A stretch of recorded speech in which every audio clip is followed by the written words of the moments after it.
I'm fairly certain this will work. So Very good. give me a second here.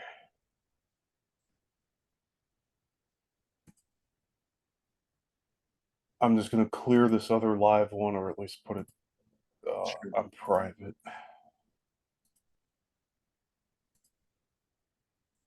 Good job. That's a lot of work. Yeah, I looked up on YouTube how to do it. Because like there's so much involved in Zoom. You'd think that it would just get picked up. It seems like it would be a lot simpler, but it's not. Right. But we do have this one going, and we're going live. It's going to be public. It says it's being live streamed. Okay. Yeah, good job. So yeah. So it says it's setting up, and hopefully it'll go right into it. So it's just a waiting game now. All right. And just send me the link. We are live. We are live now. Fantastic. And your picture looks great. Send me the link and I'll go ahead and share that. Yeah. Yeah, 1 second. Can I just send it in the chat? Do you know how to use the Zoom chat? Yeah, send it. Yeah, okay. Absolutely. I'll just turn chat on. Excellent. Well, hello everyone. We are live, and I think we're all being heard. This is great. We are live and we are being heard. This is excellent. Excellent. So I'll share it with the certain constituents. So this is our first live broadcast, our second attempt at it. So we're live now. Everything's good. We can hear both Tom and myself. We got the video rolling. We got a lot to talk about today too. So we are getting to it. We're just getting all of the little housekeeping details done. Yeah, very, very cool. Copy and post. All right, so let's get it out there. Nope, not now. All right, I'll do this real quick, and then we are rolling. Profiles. All right. Next one. There you are. Okay. Pop, pop. Go. Not now. Good. Next. Final. So Tom had sent me a lot of material, and we're going to dissect it page by page. We're not going to get to everything, I don't think, today, but we're going to do our best to get through as much as we can in short bursts of segments and everything. And the goal of that is to also have content for the reels, because that's been where a lot of our new viewers and subscribers have been coming from. And it's a great way for people to get introduced to Tom's story, especially if they are hearing it for the first time. Perfect. It's great to have these clips going out on a daily basis. Mm-hmm. Okay, I'm back. Excellent. So how's everything going? I guess for this week, how'd everything turn out? Excellent. It feels so good to be busy again in a really good and focused way, knowing that it's going to bear fruit and it's going to a smart person who can digest it and play that ball through. So this is very, very good. Very good. Like you had said, it'd be a huge relief. It is. So I'm very excited about everything going on and the discoveries that are being made. And it's great. Really, really good. Yeah, it's been kind of like a constant revelation of things with your work, with your predictions on some things, even with like global news. It's like you hit the nail on the head with one. I made a note of something. Remember how you had said before that the presidential elections might be postponed. Mm-hmm. And Mr. Z across the sea has declared that they will not have an election until the WAR is over. Wow. So you had mentioned it, I think, on June 23rd of last year, and it came around within the past month or so, where he publicly is like, yes, we're we normally do this during peacetime, so that's the way we're going to go about it. So he's just going to skip over the election, which That's is interesting. kind of wild. Yeah, the other side, when they were grooming, like CIA, FBI, got the card from the FBI, please extend every courtesy, all that stuff. They kept saying, you know, you have high analytical abilities. We need you to, you know, be the writer, analyst, that kind of stuff. So it's interesting to be able to use it for the other side, the good side, you know, the qualities that they wanted to use for themselves, such as the Ralph Reed situation, face the Christian Coalition, and then they have that cover where he's the hand of God, you know, which I just blown away that they actually post him as the hand of God in Newsweek's article at the time. So that's just way over the board. Should be very telling. But yeah, so another thing too with Ukraine, I was like trying to point out about Ukraine forever, and now people are finally, you know, they're definitely, I'm sure a lot of people were catching on before that weren't heard, and finally it's coming out now, and clearly coming out about the whole Ukraine fiasco and how those people are being exploited and used. And it was a whole monster tale, again using the Russians as the bad guys, making up whatever they want, as they had used Cuba in Kennedy's years, you know, when they were trying to institute Operation Northwoods. So it's like the CIA has been calling out the baddies when they're the baddies. So this country owes a huge apology. It was a huge apology to so many other countries that we've done false flags with, and we've brought down their civilian population, killed their children, babies, everything, elderly, over greed. And I saw an interesting statement, Stephen, where this article or this documentary was talking about the fact that fascism is actually defined, I think defined by Mussolini or something, as when the state mixes with corporations for power, shared power equally. So it's when the state and the corporations blend, you have fascism. And I'm like, wow.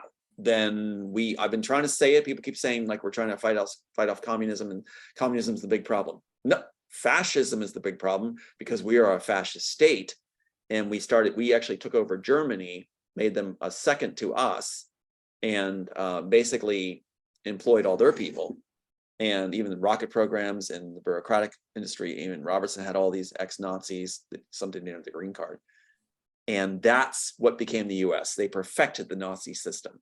That should give chills, blended with Stalinistic tactics, using the psych industry as their, you know, with the SWAT teams under the Congress.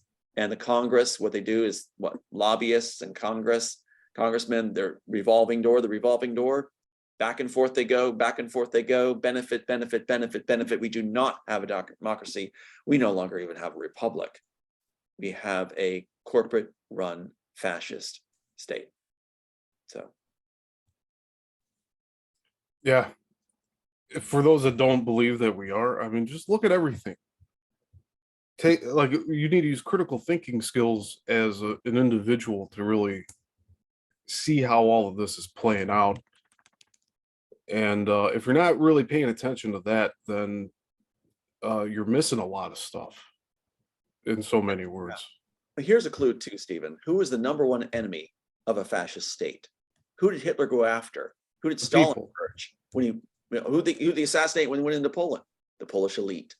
The people who were intellectuals, professors, people who were visionaries, people who were authors of books with different ideas. They're the ones that are taken out, you know, first and foremost, really. And then you have your other parts of the population. But that's a fascist state. So what's happening? What's the agencies doing here? Taking out visionaries, taking out authors, taking their material, giving it to failed writers so they can control it in-house and profit off it in-house. And that's exactly what's happened in the US. If you want proof of fascism, look at what they're doing to your intellectuals. And how the mainstream media saddled with it. We have a state-run media. Well, yeah, there were all of these doctors that were going against the lockdowns, and a handful of them died. Yes. Like mysteriously, like they got in a car accident, or they had a health issue, or they just were found dead in their apartment, like something like. I have a lot of those articles saved because like it was kind of weird. that even that was happening. But I mean, I'm not surprised anymore, Well, that's the thing especially with too. everything. Yeah, I go with you on that, because it's like the dying by hanging by a doorknob. People, if someone's going to commit suicide, right? And why would somebody commit suicide if they're ready to disclose information that doesn't benefit the agencies, reveal the agencies? Why would they suddenly just commit suicide? Gray State, his family, even his dog shot. But why doorknob hanging? If you were to take your life, imagine tying something to a doorknob and hang out to, you're in contact with the ground. Yeah. So your natural instincts would kick in where you wouldn't be able to complete that. It's like trying to drown yourself in a pool. It's difficult. It'd be difficult. So I'm saying doorknob hanging, what a slap in the face. It goes back to Lauren Holmberg, from CIA operative. He claims exports and imports in Africa, wants to release these journals and memoirs in the future after it's beneficial to do that, after doing all this corruption in the CIA. The mentor for me on Maui in the Masons, Lauren Holmberg, artist, everything else, operative, who was to handle me. And saying that 9/11, when he was courting me, saying, like, fascinated by your story, 9/11, we can't believe the public actually believes the pancake theory, mocking the public for believing it. And saying that, yes, they did that. It's common knowledge throughout the ranks that they did it. And it was to get a false flag war. So what you have is they needed so many people killed to have it happen. So they told people to go back up the steps at the towers. Go back up to your offices. Why? Why? Something just huge happened. A plane hit a building and people are trying to flee for their lives. Go back up. We don't have enough on the death toll yet to get enough to justify a war where we can get our oil, and the corporations mixed with the state, which is fascism, can cash in with the plans we have. And it was Bush's brother who did the security thing that was cleansed the week before. And it was the Jewish guy who had the insurance policy put out for terrorism just a month before on a failed buildings that wouldn't be worth it, that had infrastructure that couldn't do pancake. That's why Lauren Holmberg and the other CIA operatives that mixed in my circle were saying, can't believe the public believes the pancake theory. They've been tested on planes. They're mocking the public for believing it. And then the public ends up wearing masks. What does a mask do for your health or protecting you from any disease? What does that do? And what about the breathing carbon dioxide and breathing that in all the time? And yeah, there's so many negative effects to that. So they're showing that they're trying to prove the public is dumb. And that's exactly what's going on. Kudos to those that stood up and didn't get what they were told to do. And if they didn't, it was misinformation, and they were hurting others. And thank God some of us have pure blood still. And I don't mean according to a race. I mean according to chemistry. So yes, we're not poisoned, right, by what they're trying to do with all that. Yeah. So anyway, back to what you're talking about. Yeah, I was gonna mention one of those mysterious deaths were Isaiah Cassidy or Isaiah Cappy. Yeah, Isaiah Cappy, and he jumped off of a bridge. That was the story in the news. But then Tom Hanks on Twitter said, "Go to so and so bridge. There's roadkill." So why would he say that if he wasn't involved? And why would anybody joke about suicide like that? They do on the inside all the time, don't they? And Tom Hanks is a main player along with Mel Gibson. Isn't it interesting that Mel Gibson is releasing the same time, like I think you said it, releasing the same time as this Cry for Freedom? They're trying to capitalize off of what Robertson did too. There's a void now. Timing to do it, perfect timing at the same time, capitalizing off the Christian market. And they want to make sure that they look like the good guys. This bankrupt studio, Angel Studios, everything else. You've got this whole thing where Mel Gibson was the one was employed by Joel Silver and Warner Brothers to rip off the work in the beginning. So, and in it was this whole thing of Message of Christ, which they mock being in there, yet Mel Gibson is benefiting off of the Message of Christ in his productions now, coinciding with the release to get rich off of this stuff, pretending to be the caring guy. They are not telling the narrative. They're cleansing it out for the agencies and benefiting. So how dare they? But yeah, that's what's going on. It's time to, and that's why they're going to block stuff. They don't want the truth coming out about whose side they're really on and that they're trying to profit off of it. And that is in the original work, the original screenplay with the Dooley character. which I found that stuff, incidentally, Stephen, the entries from Black Sails. Black Sails on Amazon. You have the pages of the work now. In it, you have Behringer as Agent Smith, right? Behringer. Mhm. You have Boyd, the submitting attorney of the work, where he has, I think you've seen the submission letter from June 25th, 1993, where the Wachowskis say we submitted sometime in 93 after changing their testimony, backing it before the marriage, before it was after the marriage, before the marriage, and then sometime in 93. Sworn testimony changed over and over to try to beat the author's actual submission date, June 25th, 93. So what you have is Behringer, Smith agent, Boyd, submitting attorney, and Dooley, the character they stripped out, represented Robertson. They didn't want that in the Matrix. They stripped that out because it's about Neo as a lower echelon CIA operative, Jim Reese. So you have Boyd, Behringer, and Dooley all entered, not historic figures, entered into Black Sails. And I have the screenshots of each of them. You also have the idea of the heart giving out. It says his heart gave out when they murdered the guy. That is Hollywood code for you've been murdered. George Michael, his heart gave out on Christmas. They picked the holidays to do it. And Christmas isn't really a religious Christian holiday when it comes down to it. And its roots, it's a pagan holiday. 25th, Christmas. So they do these pagan holidays where they do the assassinations. My son was murdered again on the Ides of March. April 15th, Ides of March, when Caesar was killed. They do this on purpose. On purpose. Yeah, it's not by accident. And I've looked at those news articles about everything with your sons. So, well, the hit and run that was done on me, where my son was in the van in front with the family, the girl who's dated time, the family going to family reunion. They knew I was going there. It was posted I was heading there online. So they knew the highway, Route 10. Obviously, easy. There it is, Route 10. So up comes the two cars coordinated, just like in a Matrix film. Comes over, one's pushing me into the truck, right in front of them. And what day was that? The day that Christ is in hell. The day that Christ is down from the cross in hell, visiting those in hell, which is a satanic holiday too, where they figure Christ isn't on earth at that point. So they celebrate that.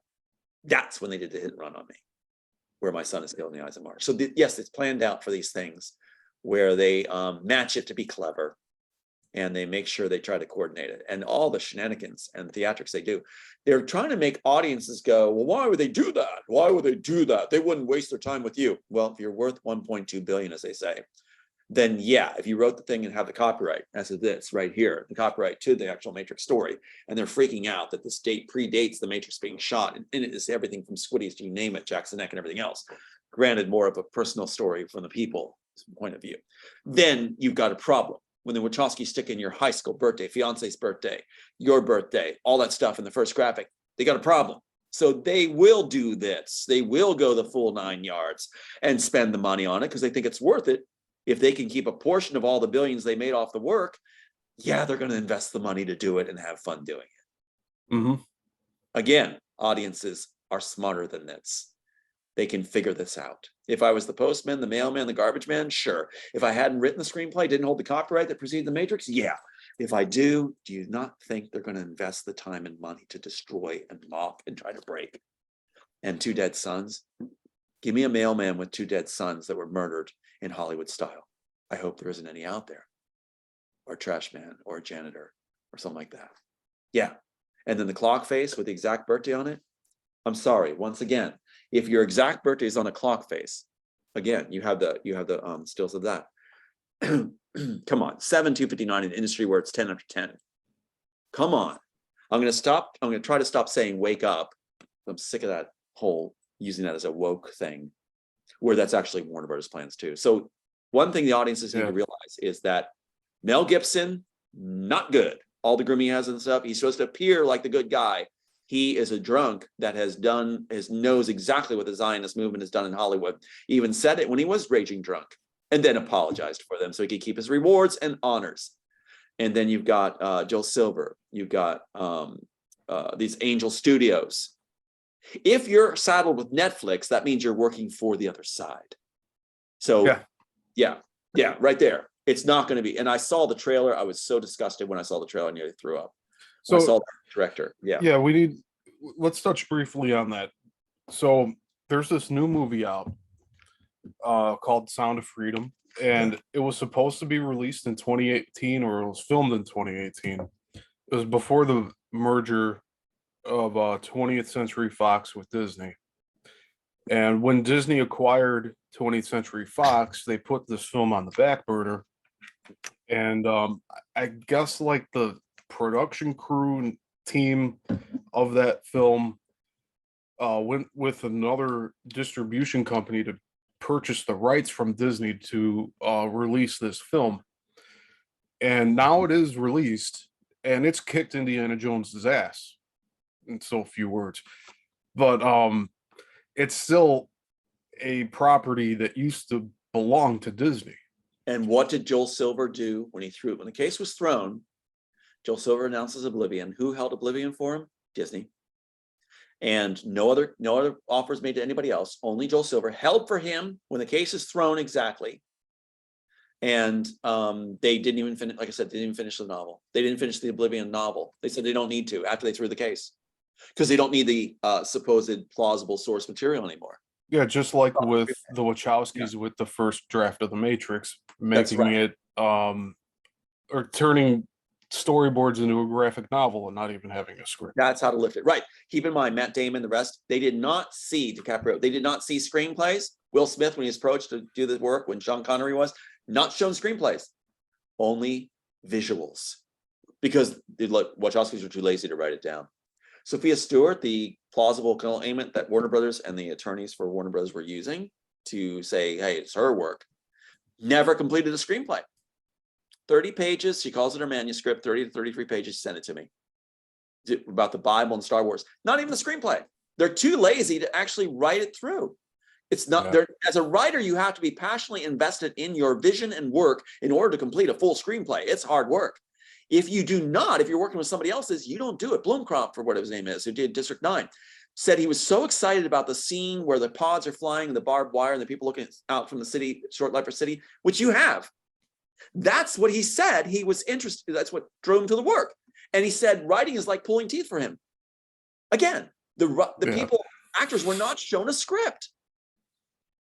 The Wachowskis, when the case was thrown, their version of the work, the defendant's work, was Sense8. They said in the interviews that it's too big to write down. $1 million deal with nothing written down because they're lazy. Same thing that Hitler's mentality was. I was watching a documentary where Hitler did, when he got Bundesstaat or whatever, Reichstag, when he was put in position initially, he said he didn't want to do any work. He never wanted to do work. So Hitler really didn't do the work, it was the people around him. Wachowski, same thing. They wouldn't want to write anything. They mocked it on set. So they used my thing. And then what they did was, after they shot it, as we learned, the 20-foot rules, you don't see it and upset them that they're consulting a script, and that other people, mainly because other people could go, why don't you do this instead? That was what they were talking about. They don't want anybody else saying anything because they were making up as they go along off the script. And as you said, the visual storyboard. So the thing is, in the end, they write what the actors had improvised off of the original script. So what happened on set was they would read excerpts from the Immortals and say, okay, we want to do this image, this idea, so go ahead and roll with it. And you hear Morpheus's character, actual actor, going off on this, just rambling. And you'll notice a lot of the actors talk very slow as they make it up, quote, make it up as they go along. That's why it was voted one of the worst sequels ever, the second and third installment. Because the architect and the Oracle just ramble. They just ramble. And it's like, that's one of the reasons they said it was the worst ever, like top 11 worst ever sequels, because they're making it up as they go along. And if you look again, so yeah, anyway, yeah. I think some of the people that I went to see that with, the second and third films, they must have seen something like that, because they just stopped taking everything seriously from the Wachowskis after that. They didn't they didn't trust in their storytelling after that point, because it was so overdone. Cloud Atlas, using Tom Hanks again, who was supposed to be my mentor in Hollywood, right? I was supposed to be mentored by him. Tom Hanks, Cloud Atlas. The Wachowskis are brought in, why? To help write the piece? No, to do the battle sequences. So they can name credit, right? Plastic Man and Carnivore never been done. The two pieces they actually did work on, B movies, as they said, they're my Bible was the B movie idea of how to spend $1 million, how to make $1 million in Hollywood without losing a dime. That basically paraphrase title. They said that's their Bible. So it's about making cheap movies. So in Matrix 4, they're not doing content of the Immortals screenplay anymore. They say the Immortals world, the world of the Immortals. And their expert witness says, in the case that was just handled and thrown, completely handled by them, when it was already statutes passed and thrown and all materials in hand, the expert witness says Tom created a fantastic world. Oh, so the Wachowskis want to write off that world and mock the author at the same time, but did not care because they're back to their B movie idea, make a profit off it by not investing much in it as production values or story. And incidentally, the whole Matrix, if you look at it, the reason I got nauseous, all the humanities, basically the idea of human interaction and the human story is taken out and cleansed.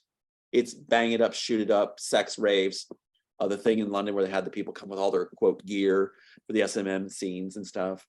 And it's like, it's nothing to do with actual personal connections. When Neo and Trinity are having sex in the cave, there's no point to it. It's just, they're just having sex. There's no furtherance of the story, development of the story, anything else. One of the stupidest things I think they did, as we're talking about matchups, was there is a kiss scene in the train station. The second, there's 2 train station scenes you have now. And in the one, she distracts the guard to get through the liquid mirrors by a kiss, right? With Neo. They put that in, but they have it where Neo's supposed to kiss the Men in Journey, whatever guy's woman who's hot. They wanted the hot woman in there, actress. And she's supposed to give him the kiss like she's kissing Trinity, and Trinity's so jealous watching. That gives you the idea of how juvenile the Wachowskis are. It did nothing to further the story. It was very cliche, very stupid. If Trinity's that shallow that Neo is going to kiss this woman and she's just seething watching it, what are we looking at? That's a nerd's fantasy. Yeah. That's all it is. It does not serve the story. So we have some viewers commenting, Rob Harder and Paul A. Rob says, hey guys, and Paul says, hi all, love Tom, thanks for this interview. And then Rob says, I swear it seems like these two are being shadow banned for sure. And yeah, you got to really think about it. Look at my subscriber count. We've had this planned for 2 weeks. Mm-hmm. I have 1,370 subscribers right now. There's 3 people watching. I don't know. I mean, we had some technical difficulties starting, but we got this live stream rolling under the impression that there will be more people coming in mm-hmm. after the first hour. Mm-hmm. Just at all different times throughout while we're live. Mm-hmm. And it's not even double digits. Come on, YouTube. It's on my site too. And what's happening is I have a Matrix Facebook site. And all these people comment about, they won't post my comments. It won't go through. I can't get my likes on there. And so on the Matrix site on it, you see 0 views, 0 comments. It's a stupid thing to do by the other side because all these people are contacting me saying, what's going on? I can't get through. And I put a message up, it's struck. So yes, the shadow banning does go on very heavily. It's almost like we break out virally and mm-hmm. then they just put the kibosh on it. Exactly. Within the next day or 2. I've seen numbers go backwards. I would take a picture of a screen where with Michael Yako we had reached like I said 170,000, and then you see another thing where it goes down to 50 or something. They run it backwards. It's like, how did the views decrease? How do you decrease your views? Yeah, and there was another site that did that to me, Brighteon of all places. I was generating views on my videos, but their side counter for the totals were not adding up. Right. And so instead of adding those new views to the total counter, they just struck all the new views and kept the same number from the counter that wasn't updated. So it made me lose hundreds of views with that. And that platform is designed for you to only upload a certain number of videos, and then you have to get a certain number of views before your limit is expanded from, in my case right now, it's at 100, and then it would be expanded to 250 videos. And I have way more than that on this YouTube channel, but it's just kind of funny. I can't really take it personally.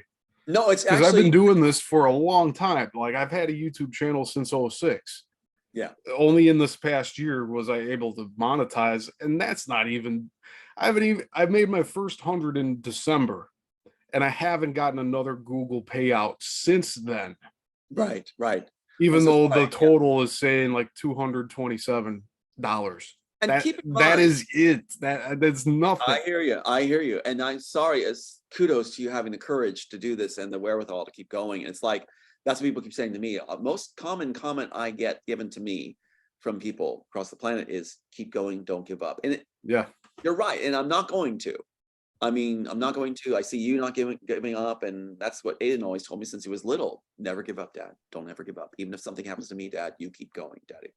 So applauding his courage, your courage, and those that listen, their courage. It's like, appreciating the comments. It's almost a compliment that they're doing all this to us because they're very concerned about this getting out. When you get the calls from the inside, they actually call insiders as they're making their offers from Disney and such, which I record, and you'll hear them talking about everybody knows that your work was taken. That's part of their sweetener they throw in the conversation. So I want to mention briefly to the audience here, we have new content here to talk about.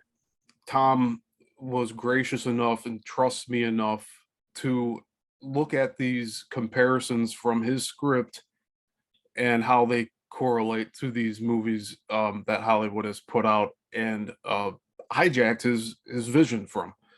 And they split it up into a whole bunch of different things, but we have a page by page analysis that Right. we're eventually going to get to. At least we're going to start in this stream. And I mean, I'd love to finish it up in the same stream, but I feel like we'd be here for 5 hours or even 8 hours just Right. to cover everything And this, because yeah. And this is the 1993 version that was tagged as 1998, like we discovered, at the Copyright Office when they did the switch out, just like yeah, they put the title, copyright the Immortals title, Dino Laurentiis, who winded down the Wachowskis. So I would love to show some of the hard hitting ones, leave some out so that audiences can enjoy the experience of the film when they actually get to see it for the first time, because we are going to make this. We're going to have it made. yeah, and I So, understand yeah, where you're coming yeah. from with that. Yeah, but I'd like to get some of the hard hitting ones, definitely, like we talked about, definitely, and some that you feel that hit home for you, definitely put them up wherever they are. Pick from the whole pot. So yeah, Excellent. yeah, that would be my suggestion, because yeah, I think that would be a good thing. Yeah, because we've gone through this several times with showing that you have the physical script, you have the multiple scripts from the patent office Mhm. with the seal and everything, and And time right, or date stamped, so to speak, with a rubber stamp, and it's from different people at different times because right, you've requested several times. And yeah, Tom's also yeah, sent me his receipts from the patent office if you want to know, like, if he isn't showing any evidence of that he is the creator of this work. Like, when you're showing me receipts, I can't. right.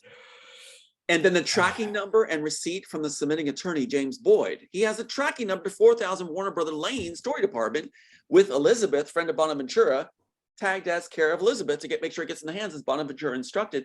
You have the tracking number and receipt from 93, June 25th, 93. So they really don't have a leg to stand on, when it comes down to it, if we actually have a fair venue.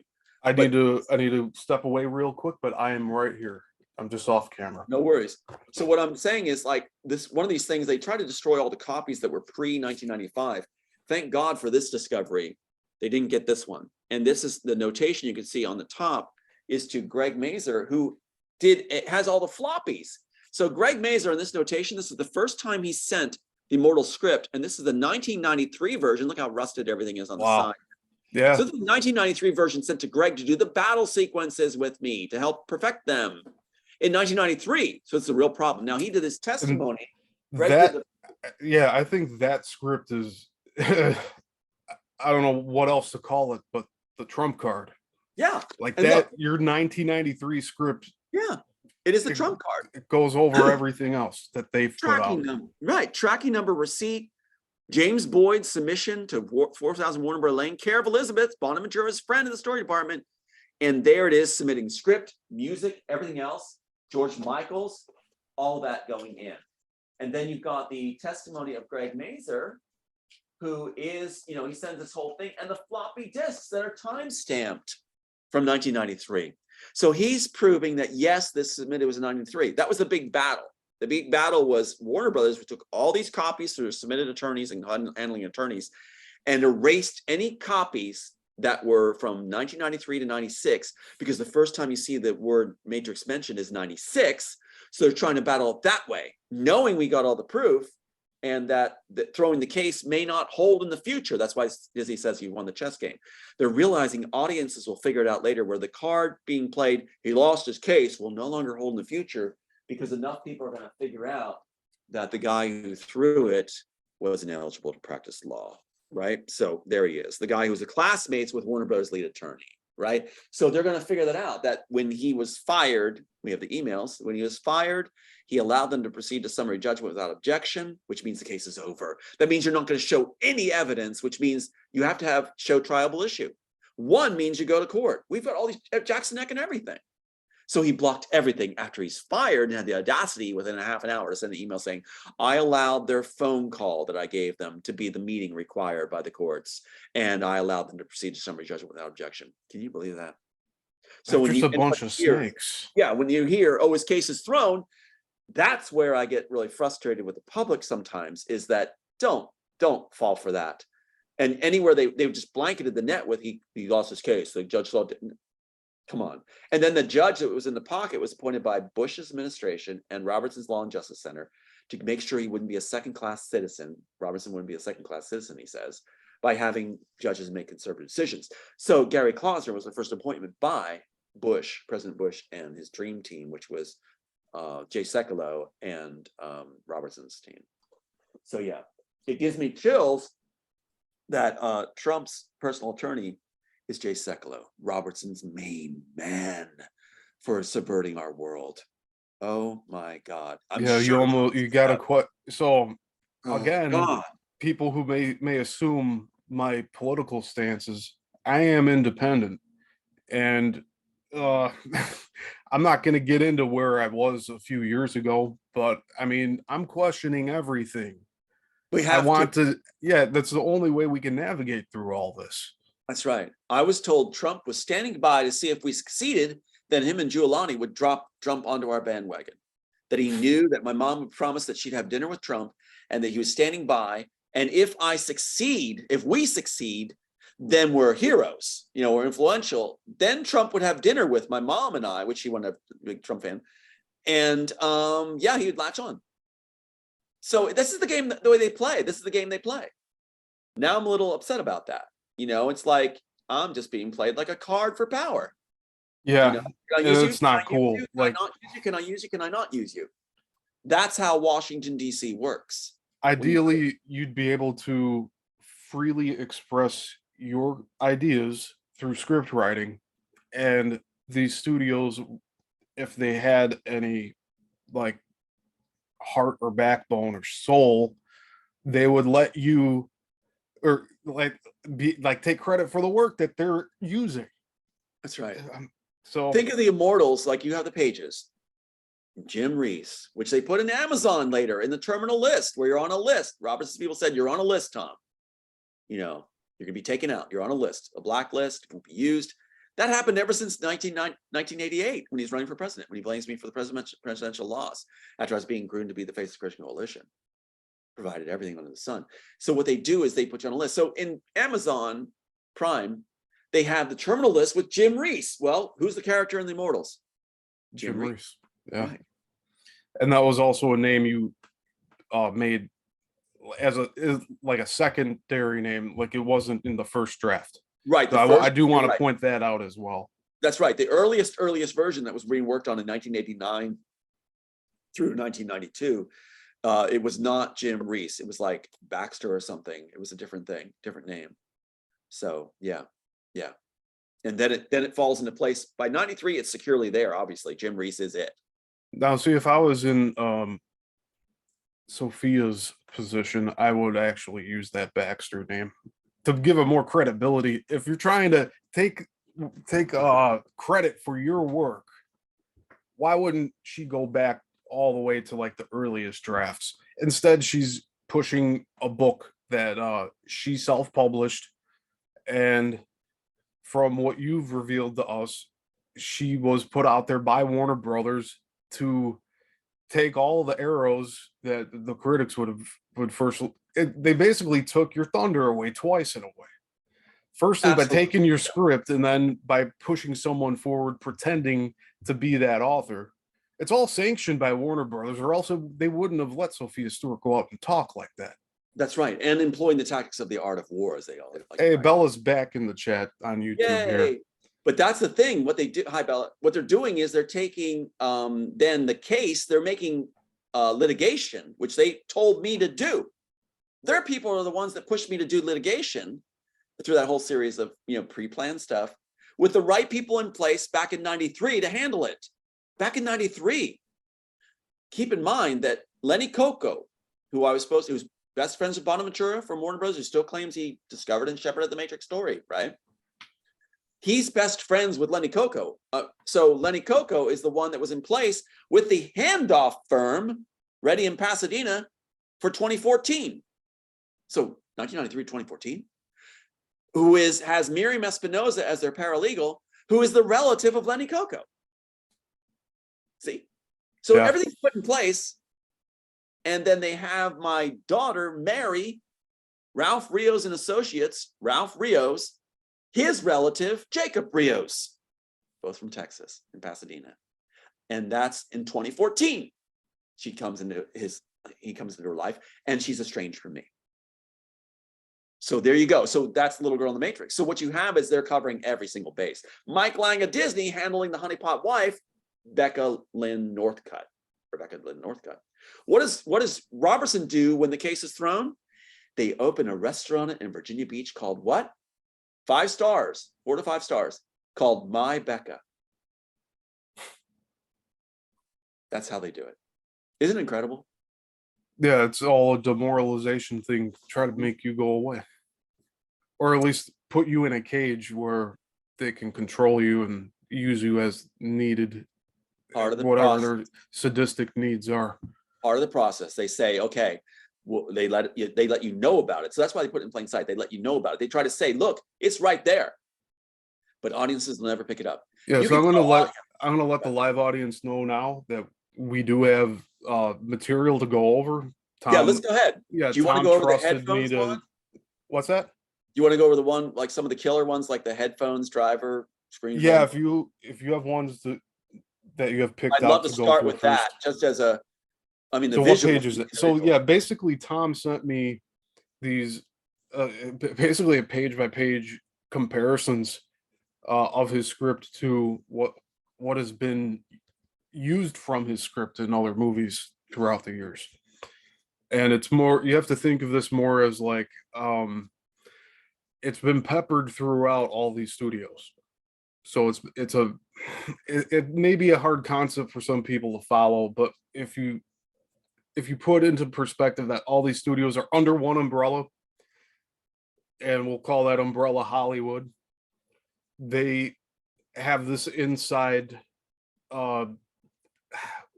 inside secret, yes, where they like to use stuff from your work. They tell you it's a mockery of you. And that's, thank God, the person from the inside the story department told me where to look for that first graphic. The first graphic I wrote, I mean, the first scene I wrote and the first scene they shot and the first graphic they made is in the interrogation scene. But if you go to this, I'd like to make sure we get the right page here, so I can tell you what page that one I'm going to address. I'm going to match it up with an image on a share screen, if that's okay with you. That's fine. Oh, okay. So I'm going to go find it right now. Let's go down here. I'm going to go through the page. Just so the audience is aware too, we're dealing with, this isn't even a whole script, but we have 128 pages of evidence from script to matchups in other films. 128 script pages that have matchups, just to be clear. So this is a lot of information. And like I said, we may not get to all of it today. And I know Tom doesn't want to reveal his story before it's presented. Yeah. I want some surprises for the audience too, but I want to go over some of the hardest hitting ones and ones that you feel akin to. Definitely. Yeah. I So want to make sure. yeah, Yeah, go I wanted to clarify this for everybody watching because um it's not that Tom is being repetitious with what he's presenting.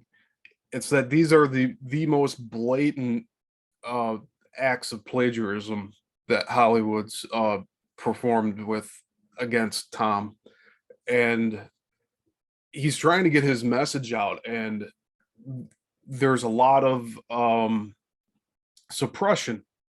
YouTube, for example. So we're at 7 viewers live. I have over 1,000 subscribers. This shouldn't be, we had this scheduled 2 weeks in advance. There should be more engagement, and there's not.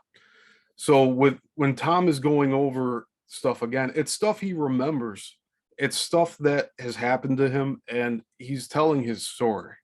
So if it seems like it's all over the place, it's because he's remembering different things. If this happens when any type of good interview where you start getting into a lot more detail, and with the detail that Tom has gone into with all of this, I am convinced that he is the writer of the screenplay, which was used and is still being used today in Hollywood I appreciate.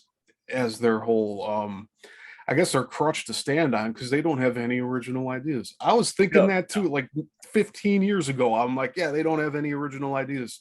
I was guarding all mine close to my chest, and you saw what that one. I do one short film at Columbia College, and then the Breaking Bad production team goes and copies the right, same right. shot. Sorry, I know. And keep in mind what they're doing is they're lifting images they think are cool, putting them into a visual storyboard, and that's how they convince the suits that they can steal the work because they didn't understand the work. It was told to me by different producers. They did not understand the work at all, so they mocked it on set. Now go to page 110. Go to 110, and can we share screen? Absolutely. All Okay, right, share so we're gonna screen, do share. and I'm going to show you an image, and then you're going to go to 110. You're going to read the one description for audiences. As soon as you get that activated, it'll do that. Okay, should be good. You should be Now, good to share. sometimes what happens is they get a little lazy, as they're very lazy. Anybody sees the bound interview thing, like I said. They get very lazy and they start to just keep the whole scene. They didn't know how to wrap up the ending, so they kept the exact ending. Little girl at train station. So I want to pause here. I want the audience to soak in this image that Tom has put on the screen. Those that have watched this Matrix series by the Wachowskis, that's under their name. This image here with this character on the right is there were a lot of complaints about this character. Yeah. It seemed like he was shoehorned into the series. He demanded to be a part of it. He had something over the Wachowskis where they had to give him, because he was saying, put me in the film and give me this scene and give me this scene. So apparently he saw the script. He wanted the scene to be attached to him, and he had to keep it identically, exactly matched. You're right. Yeah. So now read the description that he wanted because he thought it was cool. So here's a guy that had something over the Wachowskis as an actor and made them put him in. Now the Wachowskis have major egos, so there must have been something hellish that they had over the Wachowskis. Now read the description on 110. All right, let me pull this up. So 110. You want me to just read the script? No, read the Or the it's on the upper description, side okay. about the young driver. Yes. Okay, read that paragraph, if you may. I need to open it in my Google because Well, I can do it side by side then. Don't worry. okay. Okay, cool. Let me go back to. It cuts off at the end, so I only get like half of a sentence because the file name's so long. Right. I ran into that problem too. I'm like, oh boy. Let me call it up. Hold on. Okay, I'm going to pop this up and do. Why don't I just do it side by side? Okay, watch this. Watch this gentleman, who the Wachowskis did not want as an actor, get his way because he wanted to do this exactly. Now, this is very telling. Now, they're trying to keep it secret things on, code names on set, 20-foot rule, all that. But this guy's able to break through. I want audiences to catch this now. Interior tunneler underground. Okay, he's driving the ship. A young driver is having a blast operating the tunneler and playing loud music. He watches the screen showing the scrolling map in green with blips on it. So they were not able to hide this because this egomaniac actor had something over the Wachowskis and got his scene, including the scene with him having this relationship with an interior lady or wife and kids inside the Zion itself. And the Wachowskis didn't want that relationship in the film. They cleansed all relationships. No, I'm gonna take a leap of faith here. So just based off of this actor's career, he was, I think, Mercutio in the. He was in Lost. Yeah, he was in Lost. Which is a big ripoff. Yeah, so yeah, he's in Lost too. A big ripoff of Lost. This keep reoccurring. It just keeps going with these people. Right. So this guy. He was in Romeo and Juliet, the remake, which was made by Baz Luhrmann, who also made The Great Gatsby. Right. That was bailed out by the studios. So, and all these people are somehow getting like a get out of jail free card, or they're getting a free stimulus check, whatever you want to call it. But these directors, these producers that should be failing are not failing. Look at Kathleen Kennedy at Disney. She should not be in the position she's in. That's right. She has killed Star Wars, and now she's killed Indiana Jones. Yep. She was part of Marvel's already been killed. Like, who are the main culprits? Steven Spielberg, Disney, Marvel, along with Universal Studios, brought in Sony and Warner Brothers. So those are the main players. And now Angel Studios and Lionsgate and Miramax Films. Yeah. What you have is these guys circulate within the inner circles. This guy knows about the ripoff. This guy is benefiting off the ripoff. This guy has more authority on what gets done than the Wachowskis within the ripoff. This is a key figure right here. And he's a bad actor, I will say. He did it. I couldn't stand watching him in Lost. It's like, yeah, sorry to say, but he's got some kind of pull and power. They reduced I don't know if they're all about just making fun of each other. They reduced that character down to just screaming his son's name. Yes, yes. Nauseistic, in a way that's just it just can't. They totally just don't care about storytelling. Not at all.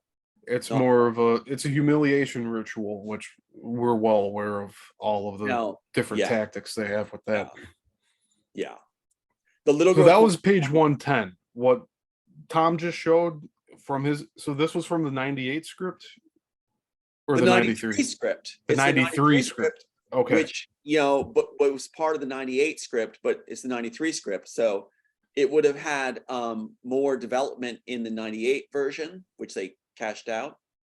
But yeah, no, it's good. It's good. It still holds very strong, even more so since 93. So commenter Paul said that that actor was also the narrator on Oz. Okay. So I believe he's referring to the TV show, which I haven't watched. But right. Yeah. So there's another one that's it was a cable access series for a while. Right. Now, if you go to the let's go to we can go to so many places. There's the Bane scene. I think that's really let's check that out. Telling. I want to show you something that goes with that one.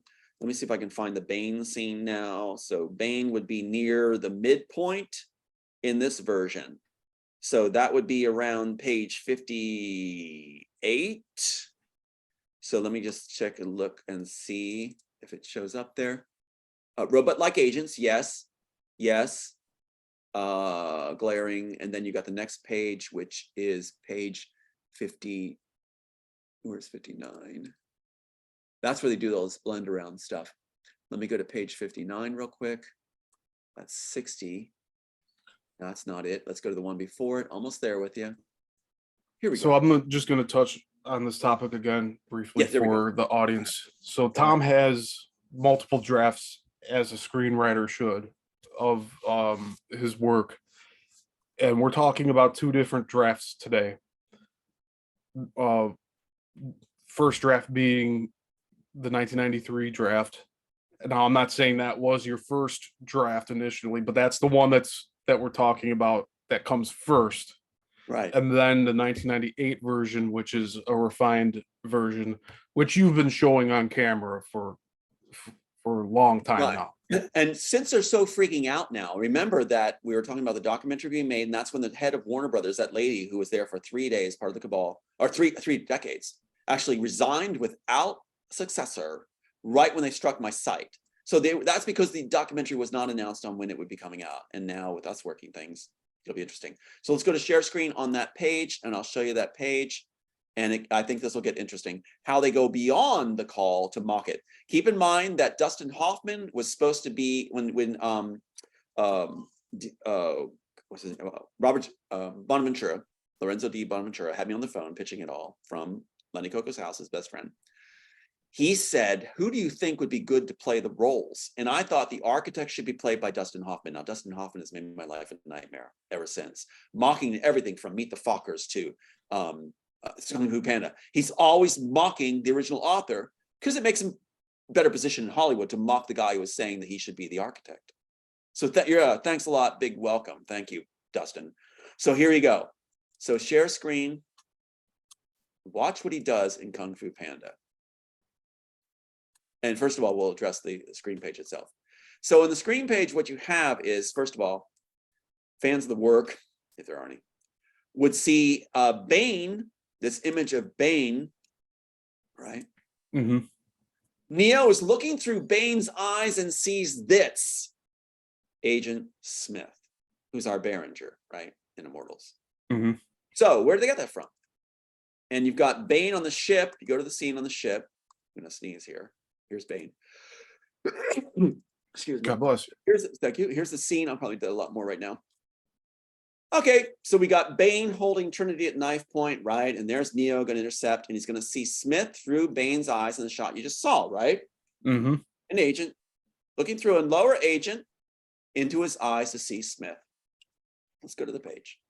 All right, Immortals original work. Copyrighted, where the Matrix doesn't have a copyrighted. Copyrighted 1990. So your script says that he looks into the character's eyes and sees that character's Behringer. They simplified it. So watch what happens here. It says about robot-like agents. Keep in mind, Joel Silver got that wrong in arguing with the suits that they're, and even the execs from Warner Bros. Said, what do you mean robots in a program?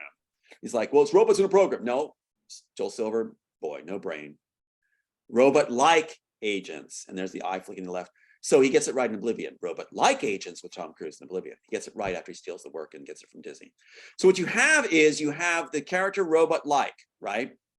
And remind me later to read the description that Hugo Weaver uses, which he receives for the Smith character. I think that's going to be important. So here have the Steve's eyes flick to the left, which means he's receiving orders. Now the Wachowskis turn to that wiggle, wiggle, wiggle, slammy thing.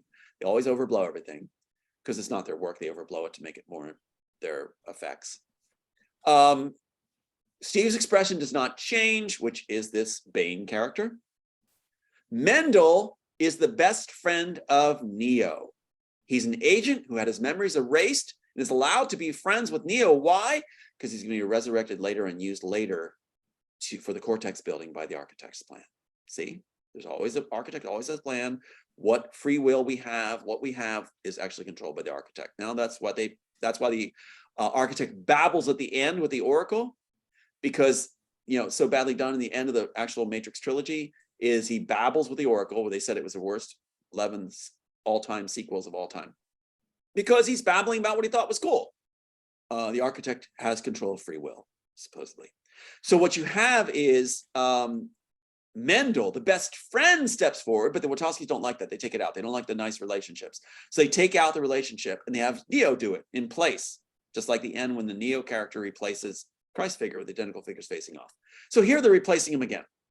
So it's the best friend of Neo, a former agent that would know about this, stepping up and looking through the other agent's eyes and says, is Behringer there, which is the Smith character, head agent.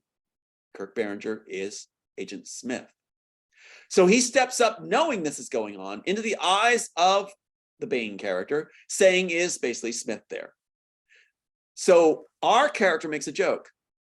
He's saying basically the Smith character. And Steve, get this, the Bane character responds, hello, Hans. So that shows you that Smith character is speaking through Bane. Do you get it? Mhm. He's saying a line from Smith through Steve, through the Bane character. So let's take it Matrix style. Smith character talking through Bane. Hello, Neo. See it? And that's why Neo makes the joke, I get it, multiple personalities, has to speak to Elvis. And then Mendel, best friend, speaks to Agent Smith through Bane. It's right there. Mendel speaks to Berenger through Steve. Mendel says, Berenger, let him go. So Smith let Neo go. See what's going on? Now watch how they mock it. Dustin Hoffman has to have his licks in, right? So let's get rid of the pages. Let's watch what good old Dustin Hoffman does. Here we are. Kung Fu Panda, just in case youth get it in the future. Come on, baby.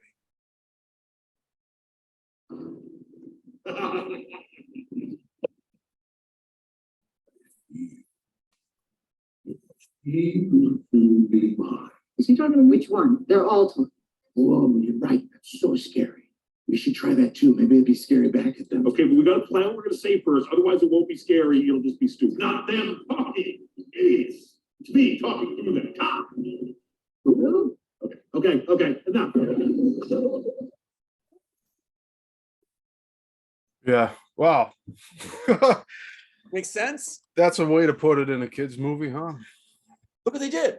So they make fun of it, saying like, "Oh, this is really scary." Oh, like they, just like, what are you talking through? Wait, you're talking to everybody. We're talking to, oh, enough of this. So they're mocking. Yeah, there was nothing serious about that scene at all. The way they presented that. They're mocking the original author's work, where they're talking through the eyes, which was pretty frightening at the time. But now because they were using up the rest of the story. They keep Phil Silver says they want to use up the rest of the story. What he said in 2003 on set after they shot, he said, "We hope when we watch the rushes that it'll tie together." Then, well, tie together if you had an actual script that was chosen and proven, on set. And then we hope that it'll, it'll tie together and use up the rest of the story. So what you have is Dustin Hoffman involved in mocking the whole idea of Bane talking through Smith, or Smith talking through Bane, which is made very clear in the Immortals. And they're trying to do this in kids, get kids to be programmed with this, where if they ever watch the Immortals, they'll be like, something striking them as adults, be like, I've seen this somewhere before. This has been done before. And it's there will be that recall. Program of it's stupid. Yeah. Yeah. The thing where he says it like, oh, this is really scary. Oh, it's really scary. Yeah. So it's almost like you have to watch it again to get what's going on. But for me, that just hits home. There's the guy that was supposed to be the architect actor. That's a nice gesture. That's a nice privilege that he's named, mocking all the time to prove to Hollywood he's still a jerk for them. And then what happens in Meet the Fockers? Interesting. Yeah, so we have it's Robert De Niro and Dustin Hoffman. Robert De Niro was the only other person I named besides Alec Baldwin. I said Alec Baldwin should play Neo as a lot of people would argue with that, saying, why would you pick him? But it was this understated real man, real person shoes kind of thing, right? Mm-hmm. I thought he would fit at the time. Young Alec Baldwin. So this is 93, pitching 93. So what happens is Lorenzo Di Bonaventura says, well, what about Robert De Niro? He's in town right now. What about him for Neo? And as a young writer who's being told your script's going to be made, $1 million, you made it, and we're making this in Warner Brothers, you're not going to fight him on it. So I said, okay, that sounds plausible. Right, that's a pitch session. So Robert De Niro teams up with Dustin Hoffman and Meet the Fockers, right? And what happens here? Jack is Robert De Niro. His wife is Diane. My brother, who sold out to Disney, his name is Jack. His wife is Diane. Dustin Hoffman's character only has one testicle. Hitler only had one testicle. The architect is Hitler. Yeah, and that's a direct reference to the so H-Man there. Why would you put it in there? Why would you put it in Meet the Fockers? What is that even? Why is it there? It's to mock through the work because they don't care about the audiences. They want their inside jokes. That's what's happening through all these films. So it really becomes a catalog of important information that people are going to find in the future. Hello. When algorithms are run, and you'll lift these things and see why these things are actually there. All these different Easter egg films, YouTubes, not to knock them, are missing the boat by miles, as if they're in Gibraltar trying to catch a boat in New York. They are so far off the mark, and they're not catching what really is there. So look forward to really cool Easter egg videos like this one, exposing what's really there. And thank goodness for audiences that are able to tune in, because these people know first what stepped inside the industry. So God bless you all. Isn't that something though? The whole idea of looking through the agent's eyes and how the Wachowskis simplified it. This also illustrates how they simplify it. They took out the relationship. Having an agent who's real, who's not allowed to show fear he's terminated, has had off the program Memories Erased, which Josh Whedon saw the script and did Dollhouse with Memories Erased, which the residue of the memories remain, exactly what Josh Whedon used and stole for Dollhouse. So what happens is you've got this idea of the agent, best friend of Neo, who is there for a reason for the architect, we'll find out later. And he is seen through the eyes of Smith because he knows how this works with the room of monitors. Wachowski have de-threaded it all, took it all out of the story and made it into simplistic illustrations in a visual storyboard, making up on set as they go. Make sense? So those that are still alive, the generation now, and those still alive will get to see how it all fits together, and you got the pages. I had one question from the audience off of TikTok, actually. When Neo goes to visit the Oracle in the first Matrix, there's that saying over the door frame, and it means know thyself. Was that in your script, or was that something that they ended up putting in after the fact? They stuck it in. It's a great question. They stuck it in to try to be, important, clever. They handed out books like so-and-so's theory of like this Eastern kind of idea of philosophy. And they say this is required reading for actors on set. But they didn't quote it right. The author even says, they're not even doing my work right. Because they're too lazy to read it, like Hitler. They're too lazy to read it. Oh, yeah, they gave the actors a book to read. Right, but they didn't read it themselves. They didn't know themselves, and they said it wrong. And then that the author actually comes back later and says, he didn't represent my work, right? See? It's just to think of it again, lifting the work. Keep in mind that Plastic Man and Carnivores never been made. Nobody wants it, even though they were famous and pushed it. Still not done.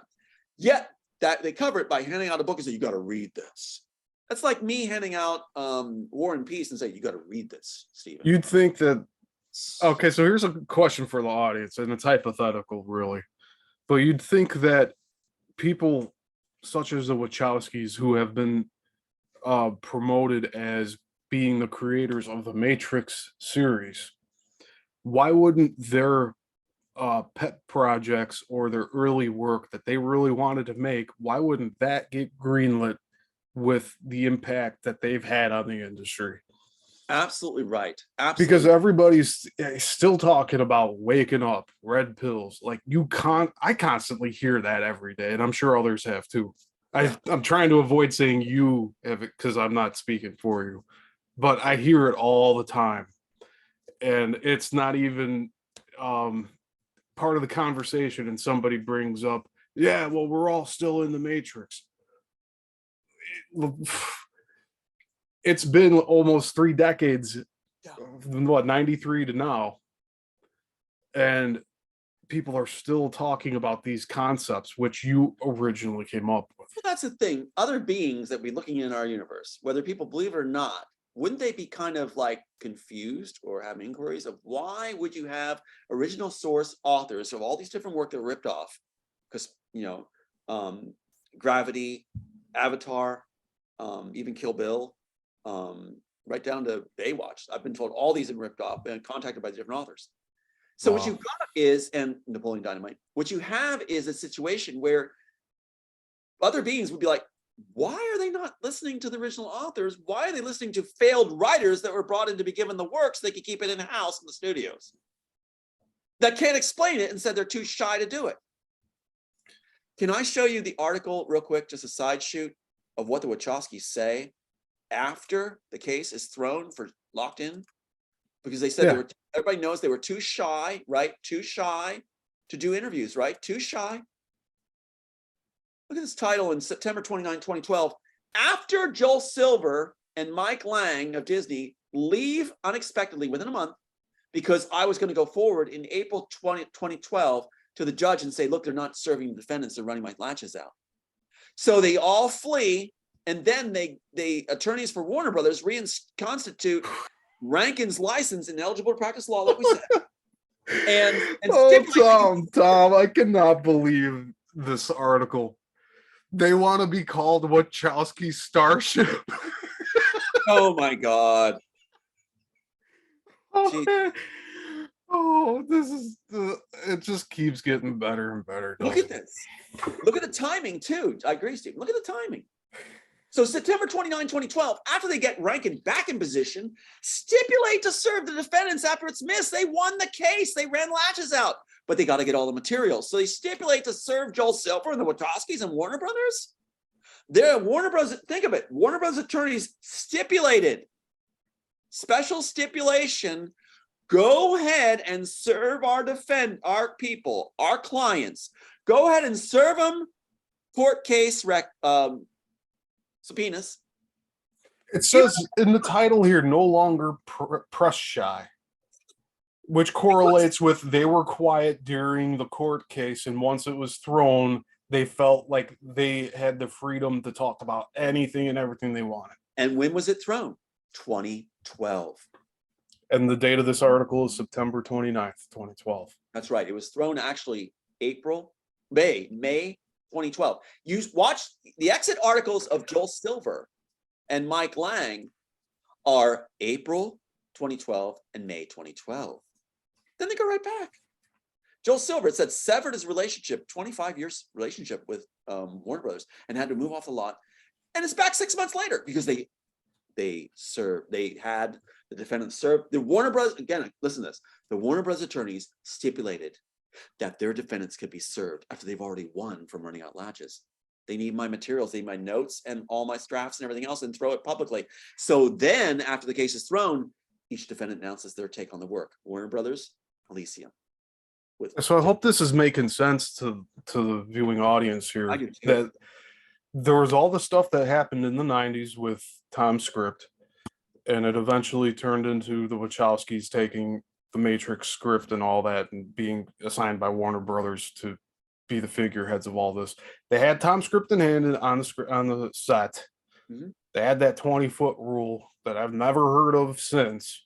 But I remember hearing about it at the time because I was looking at all the behind the scenes stuff, which you can't really find anymore online. And then you fast forward through, okay, they've made the sequels, and now Tom's building his case in the mid 2000s. And what you go through this for quite a while, I assume. And yeah, we organized the evidence so perfectly for them, but it was never entered.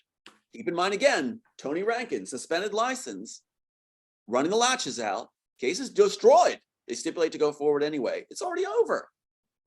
So then like 11 years ago in 2012 is when the case was thrown. That's when it's really thrown. Yeah. And then you just have to look at the timeline of all this. When these movies came out, it was after this case was thrown. Oblivion, exactly. Elysium, Sense8, and a few others off the top of my head. But yeah, it's clear as day to me, knowing what I know and from having talked with you, just the way that this is all laid out in a timeline form. And where is James? Yeah, and where is James Boyd's testimony and submission? Where is it? They said, like, if you show, you directly submit. Where is this? Why did Rankin say that he had nothing? Contacted him, he had nothing. Therefore, you don't have a case. After Warner Brothers admitted on tape that they're not going to give any disclosures because they have no working drafts and no scripts of the Matrix. You can't do a film without working drafts and scripts. There were no notebooks. The Wachowskis were lying. And so this was not included. After Lenny Coco's on tape saying, yeah, you were here at my house. Yeah, you pitched it. Yeah, you were. That's not included. And so then look at the inverse ratio rule one more time with share screen. I want to show you what the courts show and what's so wild about this. We would have won hands down coming and going. They know that. So if you go to this inverse ratio rule, which is used in the Sophia Stewart case quoted because she didn't have anything. They didn't have a problem citing everything with her. Inverse ratio rule. This is from the courts in California themselves, quoting themselves. We require a lower standard of proof of substantial similarity when a high degree of access is shown. So we have what? James Boyd's tracking number, receipt, submission, a letter, everything is, he has it all. Everything is there, but it's not included. And Rankin allows the case to proceed to summary judgment without objection, which means there's no tribal issues to present to refute the MSJ. So essentially, you everything. provided all of this evidence to your Everything. attorneys, Everything. but the court was basically saying this is too much. Give us the best of the attorneys best. were. Like, The attorneys were working to together. trim The it down. attorneys were working together. Rankin was working together with his classmates from Warner Brothers, working together with his classmates from Rios, who provided the daughter to the husband. So what you have, it's all interconnected. So it's the attorneys doing this. And that's why they were screaming for me not to go to the judge to tell him what's going on. And that's when Mike Lang and Joel Silver both leave the respective firms, Disney and Warner Brothers. But they're the ones that block all evidence going in by making sure that summary judgment goes forward without any objection after Rankin's fired. See, with a phone call that says proceed.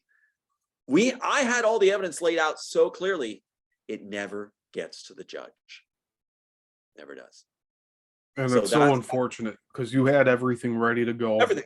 And it's Everything. kind of like they intercepted everything, but you still have evidence. But They the way cleansed that my you files. presented it, They cleansed my files, but I still have evidence. Yes, thank God that it was. I think that's an important Yeah. part of all of this too, is that you did produce evidence Mhm. to the courts, and 3 they years period. either didn't hear it or they threw it out because They of the wouldn't allow case it. and all that, They and didn't allow plus it. And everybody involved. Yeah.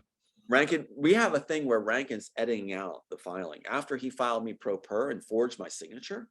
After running the statutes out, he goes on vacation after 3 years when it's time to file in 2019, to meet statutes, and disappears. Can't be reached, can't be reached. The day that the statutes run, he reappears on email after like months of disappearing and goes, oh, I guess we can't file now. I guess you lost your case.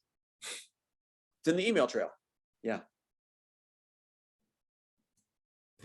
Then he files it pro per saying in the email, oh, I'll have to tell you about something. His suspended license and eligible to practice law was since 1992. So, and he's filing it, in 2012? And he didn't remember, doesn't put it in the email. Later he says, oh, I forgot about this, and doesn't want to mention the contract. Somehow that disappears. We're going to make the contract exactly how it was. Puts in a clause that pleases Warner Brothers that if I say anything against him, it's no longer pro bono. What it be would have to pay every fine, every cost immediately right away to keep me from being able to do the case. So it's like, and he never wants that contract shown. He never wants it shown. He made a big stake during deposition, my depositions, not to show the contract. Here's the contract. And in it, on this other page, which is highlighted, you see what he doesn't want shown. The whole setup, the whole ploy, that if you don't do everything he wants, and keep in mind, his quote was, I just want to give them everything they want to be done with it. I was railroaded. The deposition is very clear in the argument in the deposition. Anytime, he doesn't defend me on anything. He only works for them. And it's very clear in the transcript of the deposition they never wanted me to have. It was the court reporters that got it to me. The court reporters that said, this is fascinating. This is amazing. They gave me a copy free later because Rankin and Burroughs made sure that I would never receive the Warner Bros. Attorney and his classmate Rankin. They said to me during the deposition tape, which is great, we got the tape, keep in mind, 2 identical tape recorders. Rankin gives me his by accident. Wrong one back. Everything's on it, even his lunch, which is legal in California. But on it, you'll hear them say, you just have to push a button later and you'll get to review your transcript, which is your right by law. And then it's changed to Rankin saying, oh, the court reporters aren't going to give it to you. It costs thousands of dollars to see it. They don't want me to change anything. They don't want me to review it. Then I find out from the court reporters, they sent an email or a letter addressed to me that Rankin intercepted and never gave to me that said, we want you to have the right to review your transcript now. And Rankin intercepted it and said, lied on the email. Wait till you see everything we have that can come forward in our documentary. Wait till you see what we have, including the stipulation order that ordered what? The stipulation order they did right when things started going. For attorney's eyes only, not for judge, not for jury, not for plaintiff, for evidence to be shown only to attorney's eyes only. Well, they didn't have any. We find out later on Rankin's tape. Thank God we got it. And what is Rankin's response when they say it's a moot point to ask for any initial disclosure or discovery? A year overdue. We're not going to give you anything because it's a moot point to ask for it because we don't have anything. What's Rankin's response to that? That means you're going to win. Rankin's response is, oh, okay, well then I'll write a letter so we can agree to disagree. So he can protect his ass or butt and say, sorry, protect his butt and say, okay, do it. I won't do anything in return. And then right after that is disclosed to us, he's on the train with me going, well, you don't have a case. You don't have a case. They just said they're not going to give any disclosures, which is fraud in the court. You're not doing due process. I'm not going to act on that. No, they're my friends. I want to give them everything they want and be done with this. And then you're arguing with your client. You have nothing because James Boyd has nothing. Nothing. Well, James Boyd had everything. You're going to enter it? No. I'm going to let them proceed to summary judgment without objection a half hour after I'm fired is what I'm going to do. Yeah, and I think that's something that other people watching need to understand is that the whole court situation in general in this country it operates in a way that it seems like it's compromised because you can bring forth evidence, the judge can deny, like they don't want to view it. That's right. It's really messed up. You have tapes of me screaming, saying, submit my stuff, do your job. You have letters, emails me saying this. Never. Yeah, and you're rightfully in that place to be that upset about it because you're trying to defend yourself. For my family. And they're denying you of a defense. And look what happens to you if it's thrown. If it's thrown like that, right? So Rankin waltzed away doing everything he wanted for them. And they're the ones that redid his websites. They provided his own personnel. He's well rewarded now doing euthanasia cases on Maui, where death coaches he represents, making a fortune off of that as they coach people to commit suicide. Unbelievable monster. But classmates of Linda Burrow and Ralph Rios, both, all defense attorneys from University of Berkeley, keeping it in-house. It's going to make sense when people actually see the pieces come together. But the stipulation order, not for judge, jury, or plaintiff. Why was it to be seen only by Rankin? Because of what they said during the deposition. There is no evidence disclosed. They don't have anything. They told the articles they have tons of evidence. Rankin says it to me earlier. You have tons of evidence. They'll just shoot you down. It's like, no, they don't. So he can see it. Only he can see it. It makes it look like process has been done. It's amazing how this was orchestrated and set up. Amazing. It goes on and on like this, on and on. In fact, he allowed them to proceed to stipulation order in an email saying, oh yeah, Tom's agreed to this whole thing. And said, I saw that email. I said, I did not agree to this. He got very upset. Okay, I didn't tell my client. And then he said, okay, you can't go forward without your signature. What? For attorney's eyes only? I said, I will not sign this. I will not do it. So what he does is, just like he did with this proceed to summary judgment without objection, we have an email later, like a week or two later, said, he goes, well, I did allow it to go. I submitted it. I said, I couldn't go with my signature. I forbade it. And the judge ruled mostly in our favor. Really? Really? So you allowed for your attorney's eyes only to go in when I said distinctly not to do it. See what's going on? Give them everything. Then they argued that I should do only telephonic depositions where it's by the phone, but I'm not going to ask any questions. Don't pass me any notes about questions. I'm not going to do yours. I have a different take on it. I'm just going to, he's what he said. I'm going to ask them soft questions and then we can pass notes back and forth, but I'm not going to do anything you say. What?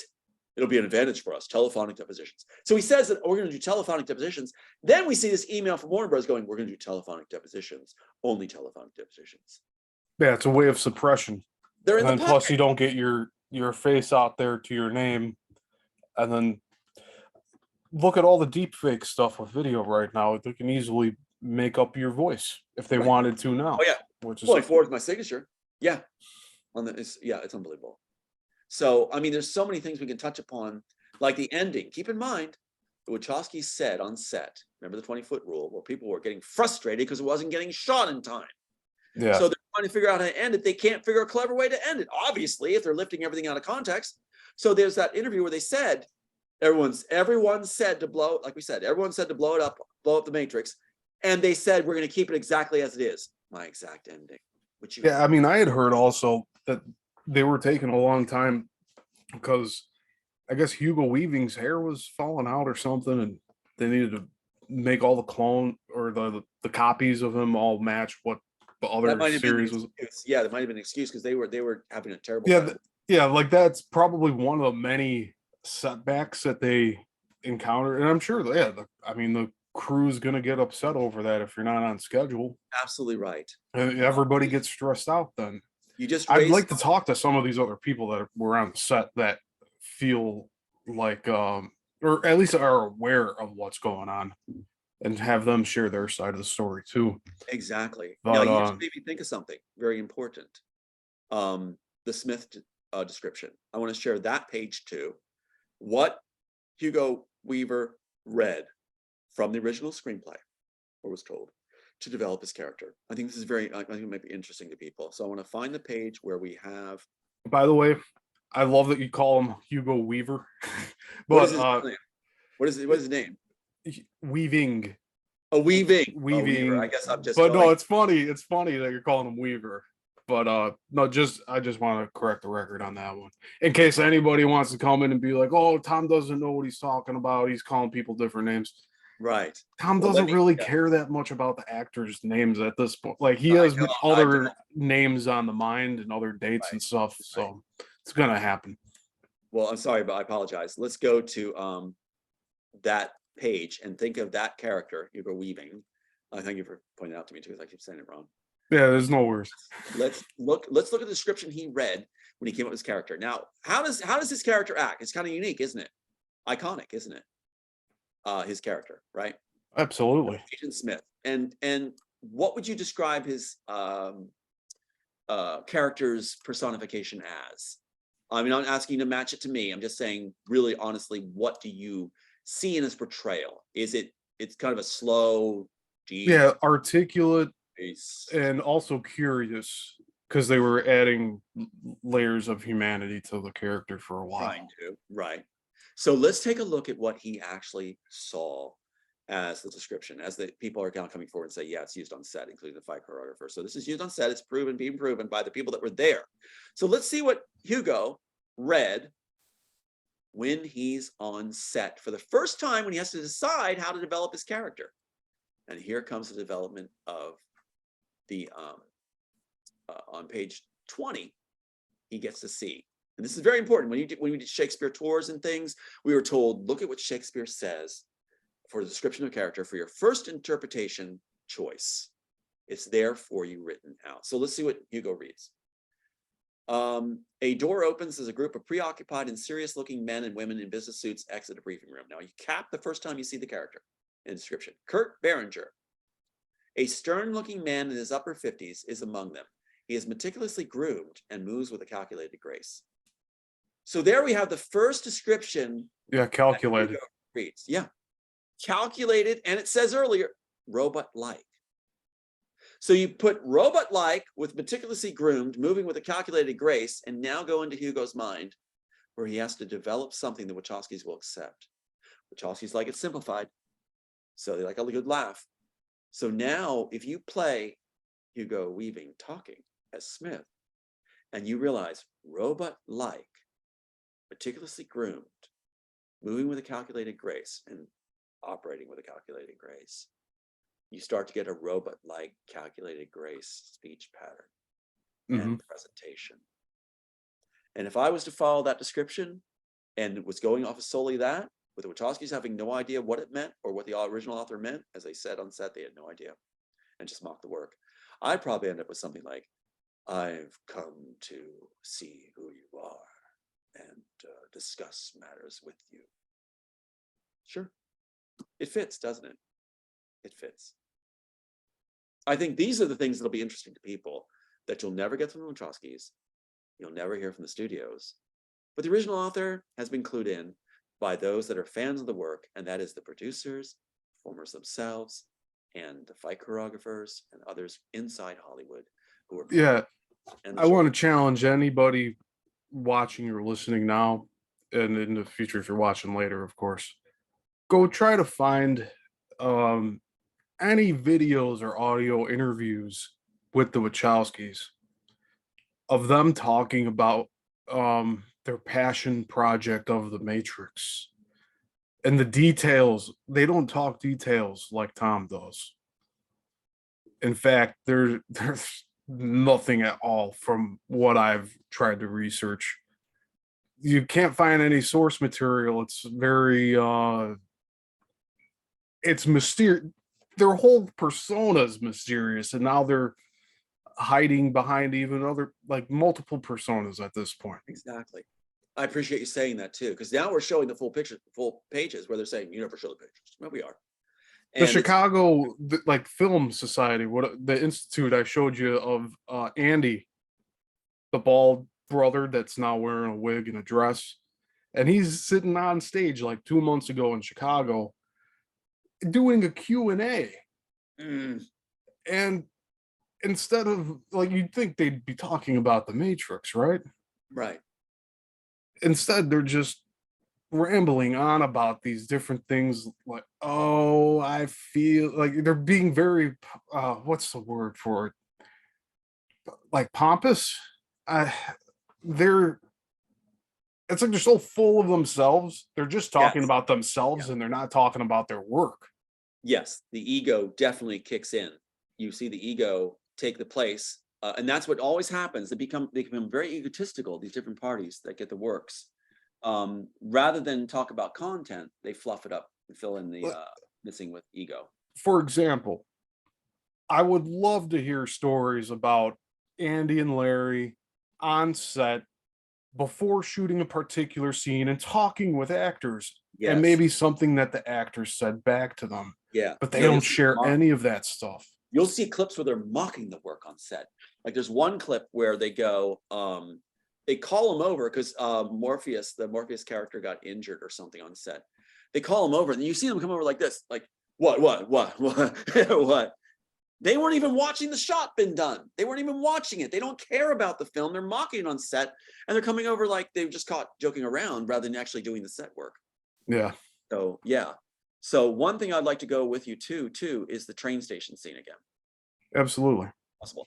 Keep in mind too, as we're doing this, I think you know that if they don't use up the story, remember Joel Silver said when we use up the rest of the story, if they don't do it in the Matrix, then they have Animatrix to use the different images they lifted and use them up there. We have examples of that for another program. So real quick, because I just saw another comment. They asked any thoughts about the title. The root of the word matrix is mother, as in maternal, so it seems like another example of the inversion of divine feminine energy. For example, Isis. Very interesting. Yes, because that's coming from Paul, by the way. Well, here you go. There's so many layers to this. Let me just hit a couple before as I can track it. Oh yeah, I can tell it's a loaded question for you. Yeah, so I mean, great question. Keep in mind Nazi Germany, which is very much the Hollywood industry. The Zionists actually wanted the European Jews exterminated so they could have the power as outside Jewish segment. It was not a cohesive group. So Hollywood Jews, Jewish moguls, did not care about European Jews. They consider them a lower level of life, is what I'm being told by the Hollywood industry. And so they didn't mind them being taken out more for them. And what happens is you've got this thing where in World War II Germany, the Zionists actually took the power of the Nazi regime, harnessed it for themselves. Isn't that wild? They allowed this to go on, the exterminations of what's lesser Jews in their mind. That's mind-boggling. Many of them were in process of allowing it to happen and benefiting off it. All right. So what you have then is, they even did that in Free France. Free France sanctioned the hauling off and extermination of Jewish people, the Vichy France. But you have Nazi Germany with Himmler and the rest of them doing this whole thing of bringing back the cult of Odin and the goddesses, right? And so this whole thing with Matrix fits the Nazis' goal of the spiritualism they were bringing back, which is now embedded in Hollywood. In fact, I've learned from the inside that the Azura pole, the Azura is the main deity that functions in Hollywood, according to them. And she's the one that was a cohort to all the male deities, see? So it is a goddess-run industry of the Azura pole, a fertility cult, with a curved pole. Now you're going to see this curved pole, such a great question. The curved pole in every kind of cartoon with the kids. You see the staff with a curve on it. Yeah. That's the Azura pole. That's the Azure poll. Isn't that something? So then you figure too that the Matrix title isn't any of the 347 titles at the Copyright Office under De Laurentiis, who wanted on the Wachowskis, who went on Assassins with them, on the Copyright Answer with Assassins. Not any of them has Matrix. It's like Army of Darkness, Hitler, all that stuff. It has everything that could be used to create slots, the Copyright Office, as we said, to insert the stolen work and use up the rest of the story and take their takes on it. Okay, which I intended the humanity to do, and I will intend again once the copyright is released to everybody. So anyway, that'll restore in the right way. But at the Copyright Office, you got De Laurentiis, copyrighting the immortal title, all these subtitles. The Wachowskis were supposed to pick one of those subtitles to create the slot. They didn't. And when they don't, in '96, De Laurentiis heads for the hills. He takes his name off the Immortals copyright. Get that? He takes his name off the Immortals copyright in 1996 because the Wachowskis didn't pick one of the titles, one of the subtitles, when they created the slots. So inadvertently, the Wachowskis messed up the overall plan of Warner Brothers and the people involved there by choosing the word or title The Matrix instead of the 340 odd ones that were already submitted to the Copyright Office, and threw all their plans off. But do you think they kind of did that in a stumbling way? They didn't know what they were doing, and they wanted to use the one name.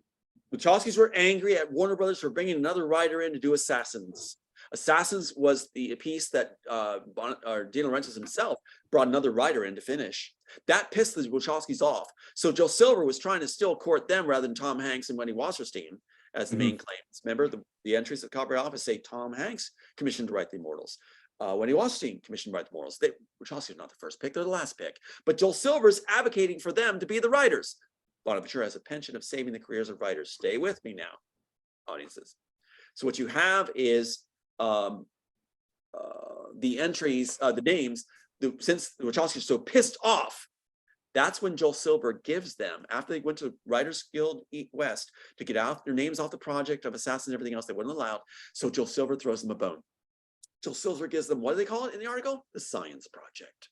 Who submitted the Science Project? Who submitted the Immortals? Teresa Wayne from the story department of Warner Bros. Says only Joel Silver submitted it in 1994, and gives it to the Wachowskis in 1995-96.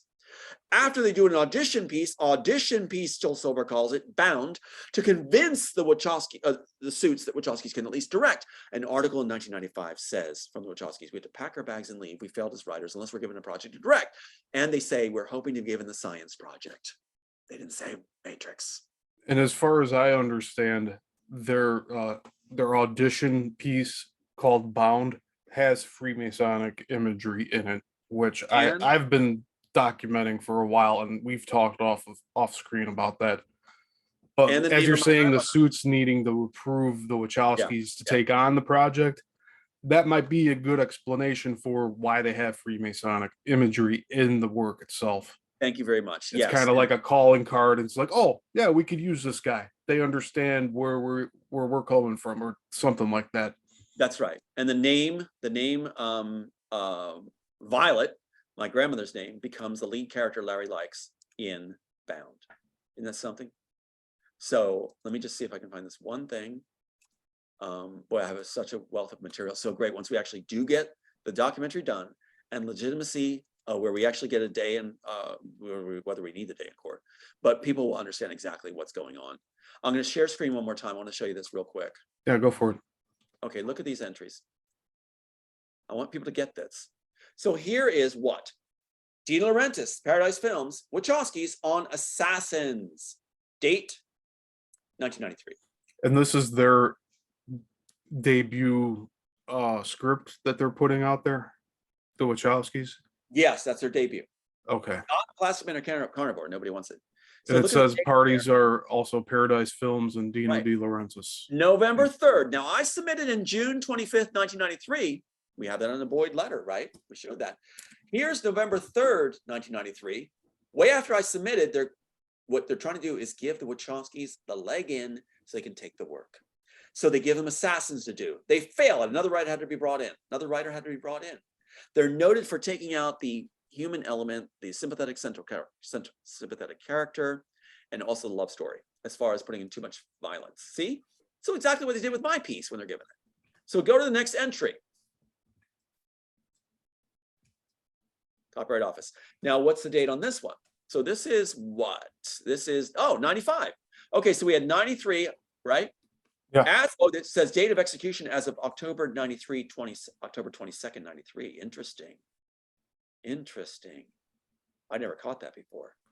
Okay. You have in October?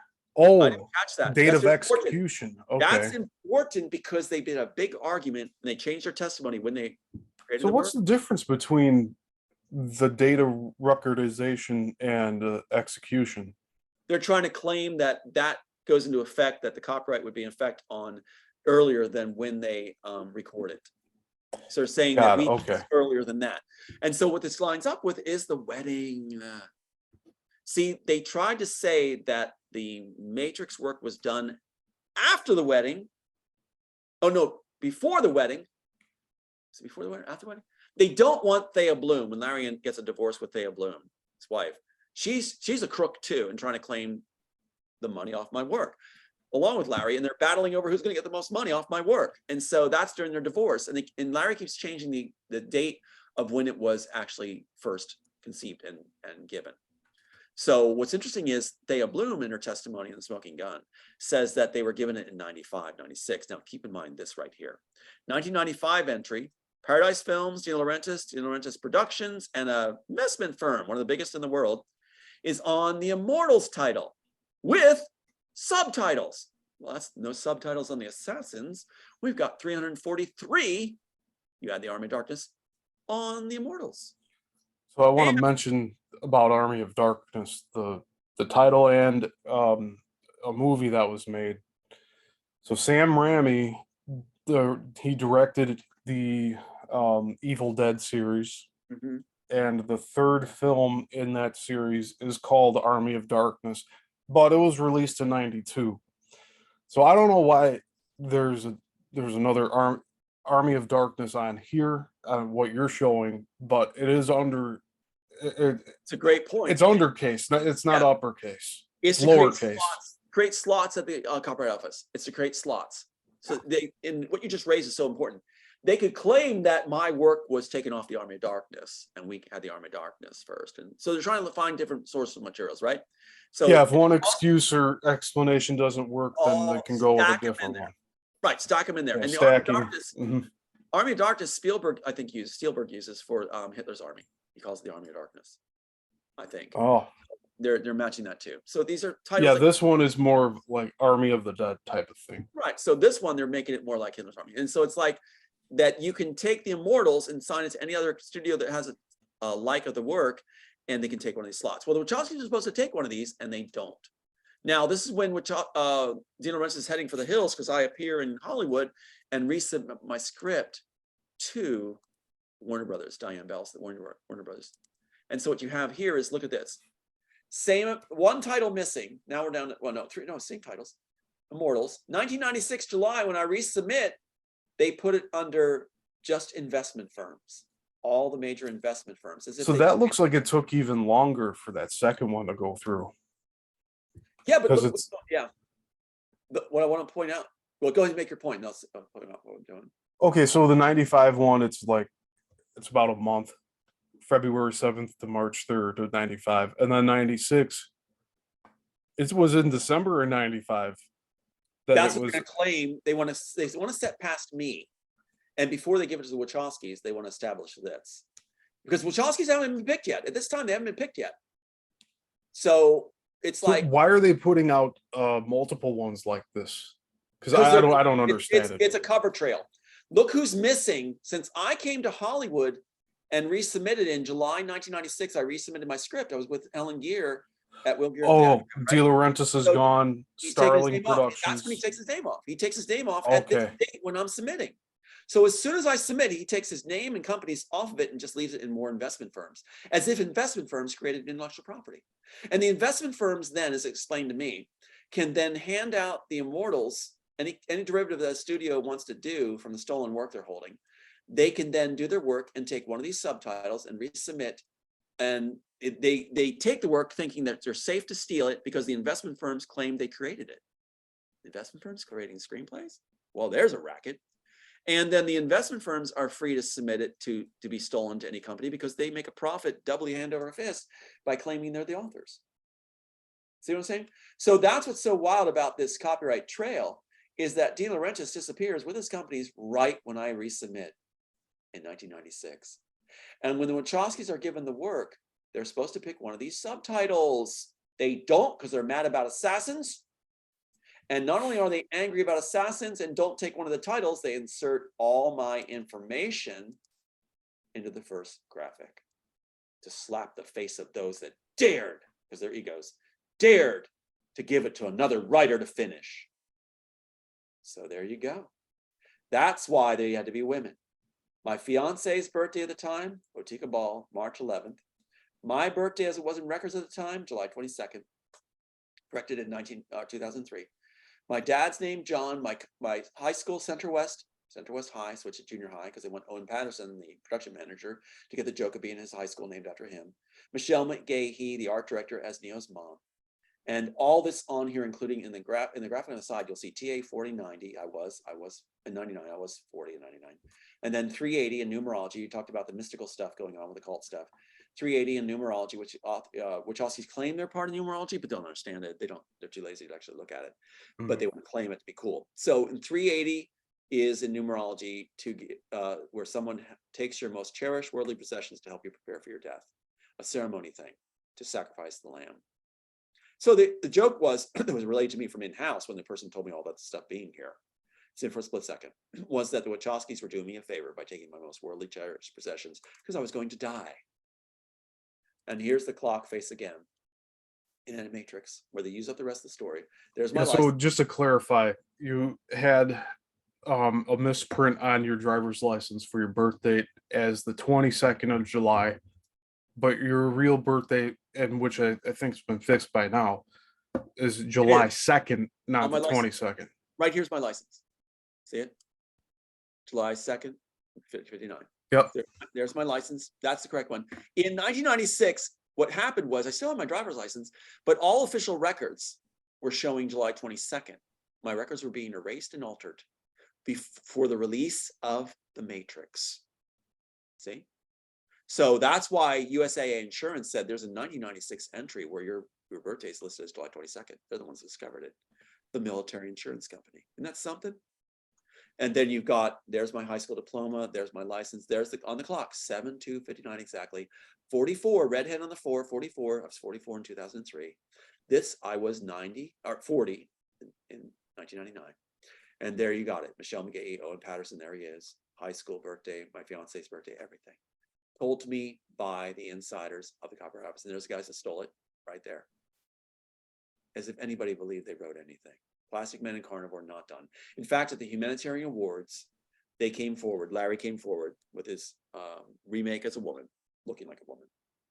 And they just announced, you know, we have the author, like the deep voice saying, I may have said this before, deep voice saying like, and now the creators of Matrix, Cloud Atlas, Speed Racer, and this kind of stuff. It will come forward, Larry Wachowski. And all the applause. He comes up. The first thing Larry says, this little face right here, leans over and goes, how come nobody ever talks about Bound? Yeah.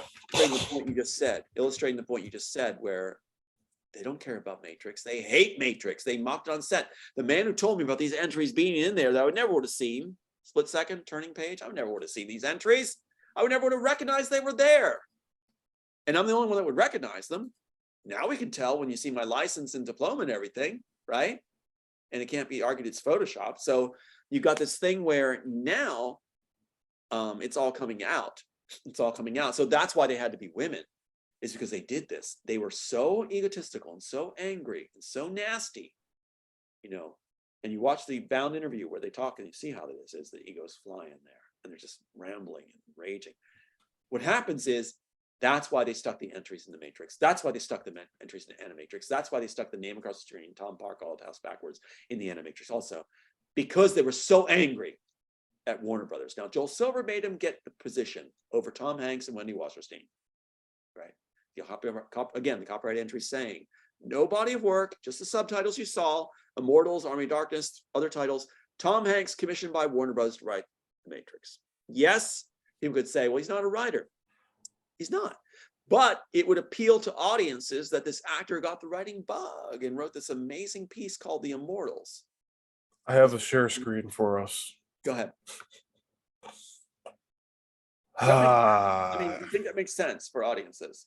I think it does. Yeah, I really think. I mean, we're laying it out. We're laying it out thick. I know, but that's what's going on. When there's so many layers to it that they don't think people are ever going to pay attention. They want audiences to go, it's too much. Why would they do that? It's too much. No, critical thinking. Thank God for people that are smart because they're going to see all the evidence. All right. So, I brought up this. I was trying to look up Larry Wachowski's birthday. So, this website just pulled it up for me here. But they did give it to a Jewish writer. Ain't that something? I didn't realize that. So Joel Silver, Jewish, gives it to a Jewish writer to steal. How about that? But there's multiple things that are listed here. Firstly, that he's dating Karen Winslow. So he's dressing as a woman and dating a woman. Who's his dominatrix? Yeah. His dominatrix. That's that same one. Okay. She said she would never date a client, but since Larry wrote a Matrix, she would date him and then ends up marrying him. So Larry's whole life is based on a lie. Out of all of the money that the Matrix franchise has made, he's left with 125 million. Wow. Whew. I guess that's better than nothing, right? For stealing. With the hard work it was to write that piece, I'd like to see my son have that. And it's like, he said too that he wrote The Matrix in 3 days. There's an article where he said he wrote it in 3 days. Look at this. In 2023, it says listing his sexuality as straight. Yeah. There's something. He was hitting on women during the functions. One woman I know, who's a dear friend of mine. Thea Bloom is on here too. Yep. Yeah. So straight. It's all show. They're not trans. To my audience, the Wachowskis are men pretending to be women and dating women. Such a great find. Can you send me a copy of this later? Send me a copy. This is such a good find. I'll send this in the chat here. Beautiful copy. But ain't that something? There you go. Straight right there. It's all a lie. It's all a lie. Family. Friends, Tom Hanks. Oh my God.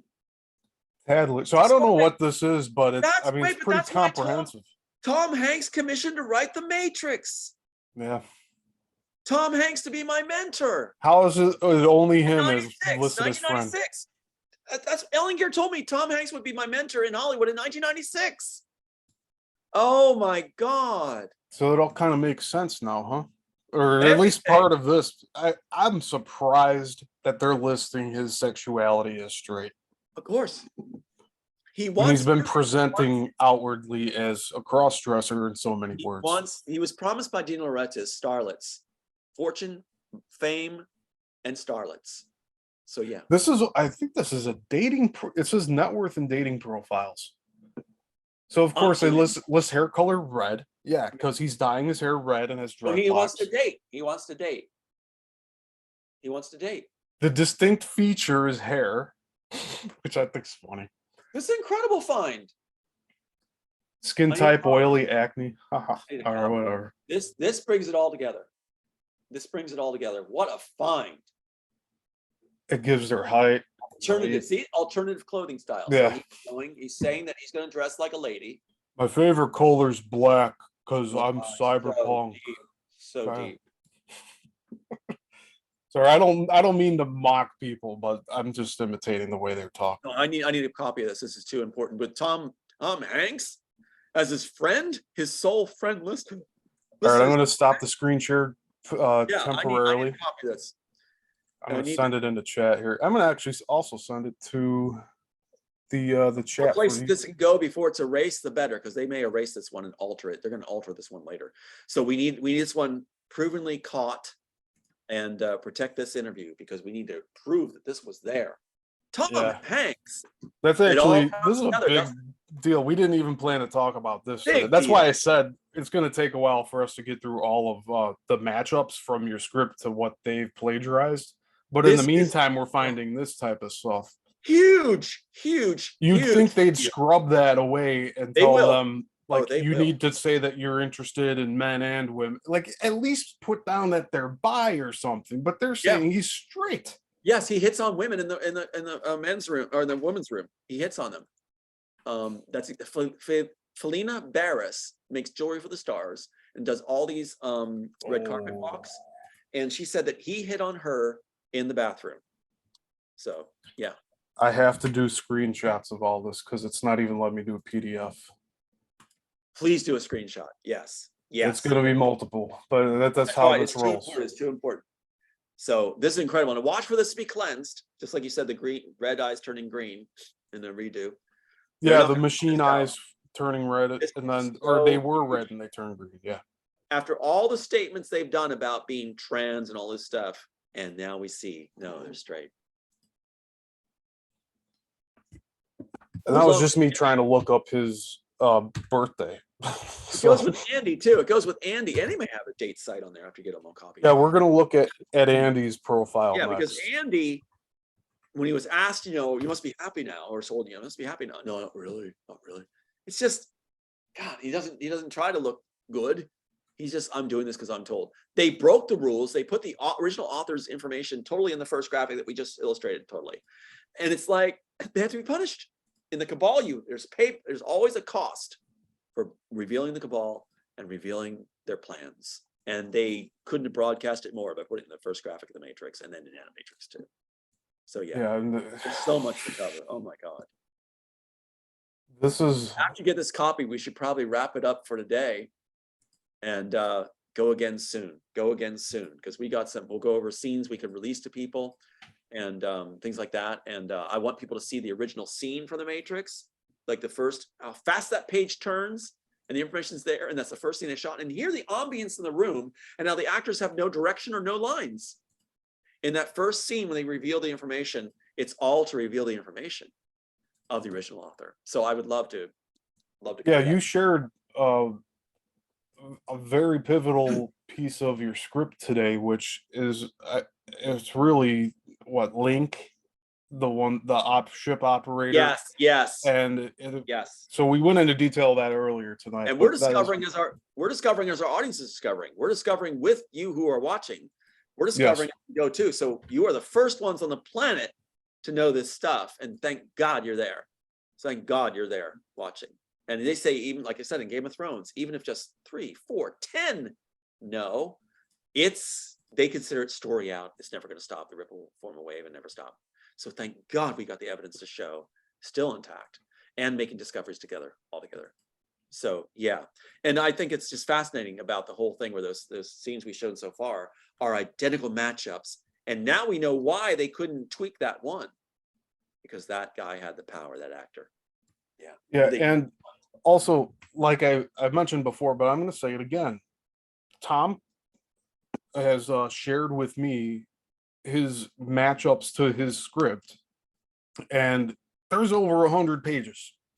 So we're not going to get to everything all at once. This is as much as I want to get this all out there, it's going to take time because some people do need to digest it, but we need to also organize it too. And this is within a few days of receiving all of this new information. It's going to be a gold rush. It's going to be a gold rush, and it's going to be fun I'm so glad audience members get to, people get to see this happening, what's going on. You're going to get quite an education. You'll be the only ones that really know right from the get-go. And that inverse ratio rule, where it said, the more you show direct access, well, we have James Boyd's tracking number, receipt, letters, what was inserted, right to 4000 Warner Brother Lane in June 25th, 1993. And that's pretty direct. You can't get more direct than that, right? With Elizabeth, one of his friend. And then you've got these matchups we've been showing in detail and in layers. Not just the cat jumped over the moon, but the cat jumped over the moon in purple dress with polka dots, eating a spoonful of sugar while it's dancing a jig. and wearing a Hitler mustache. It's like you can't get more than this. Like your thing that was used, you know, in Breaking Bad. Mhm. So that shows that yes, if Rankin, the attorney that was bought in the pocket and said they were just give him everything they want to be done with it, if he had actually allowed the objections to be filed on an MSJ, we would have won our case. We would have had our court case won, according to the courts themselves. So I think that's a good way to wrap it right now. Yeah, absolutely. So again, I just want to say we kind of came across this Tattler website with Larry Wachowski, and it's listing all the stuff that we've assumed. And I'm gonna look up Andy Wachowski too. I'm gonna make a prediction too. Oh, not on there. He's not on there. Of course. Well, here's a prediction. Watch for certain heads now to jump ship that were in the stealing process companies and head to other platforms where they'll still make a lot of money. Yeah, keep an eye out. Yeah, just for these people, they're going to be switching companies basically. And some may leave this plane of existence because of what they did. Now, Andy and Larry are so guilty of blowing the cabal's cover. There are those within the cabal, I am told, that want to end the job with them and stop this circus where they've leaked so much and flagrantly, you know, so badly, just like Sophia Stewart. So keep eyes on Sophia Stewart and the Wachowskis and see if something happens over the next small period. Because right now they're dead fish to the industry right now. They've so used it up as much as they could with them. And Sophia Stewart doesn't have any import anymore because they made Matrix 4. Like I said, they made Matrix 4. She's claiming the trademark and everything. Why is she on Matrix 4? She's used up. She has no face left except people murmuring still, you know, well, she wrote it, she won her case. No, not at all. I have the 2005 summary judgment against her. I'll show next time too. Excellent. But, yeah. So we have a lot to look forward to for the next one. And like I said, just from having only a few days to get into the script. Now you've been doing this for over like a month with us prepping for all this, right. But I think we'll have a more refined presentation for the images, next part that we're images matching the pages. Yes, we'll be able to do that. We spent the first hour here struggling to go live because there was something with Zoom and YouTube, so we lost an hour here today, and that did throw us off a bit, but not too much because we still got into what we wanted to. I'd love you doing the shorts of the matchups too, and also the shorts of your discovery on Larry Wachowski being straight. I'd love to see a short on that one also. Oh yeah, you know it's going to be going up. Well done. Well done. All right, I know it's work, but you're doing great. All right, thank you, Tom, for being here and sharing all this with us. I mean, it's needed. Can you attach the visual? Yeah, thank you for having me on. Thank you for having me on. And if you can attach the visual to that find you did with the Larry website. Yeah, so I'll send you an email with the link to that site, and then I will also attach my screenshots that I took of it in case the site goes down. Well, thank you. So then you have all that. Thanks for having me on, definitely. And it's like being in the room of a few good men when they're making all the discoveries about Watergate. It's like that's what audiences are getting experience right now. This is what happens. You see the adrenaline kick in. It's like, oh my God, Tom Hanks, best friend of Larry Wachowski, who was supposed to be my handler in 1996 when De Laurentiis takes his name off work when I'm resubmitting to Warner Brothers. Please, I think they're friends over this work. So Tom Hanks is definitely a baddie in all of it. And if people don't believe that, look up Isaiah Cappy. Yeah. And what he said about him after he passed away. Well, thanks for this again, Stephen. Thank you so much. And thanks for those that are there. It's my pleasure, Tom. And until the next one. You got it. Class dismissed. I'm immensely looking forward to it and documentary. Talk soon. All right. Take care.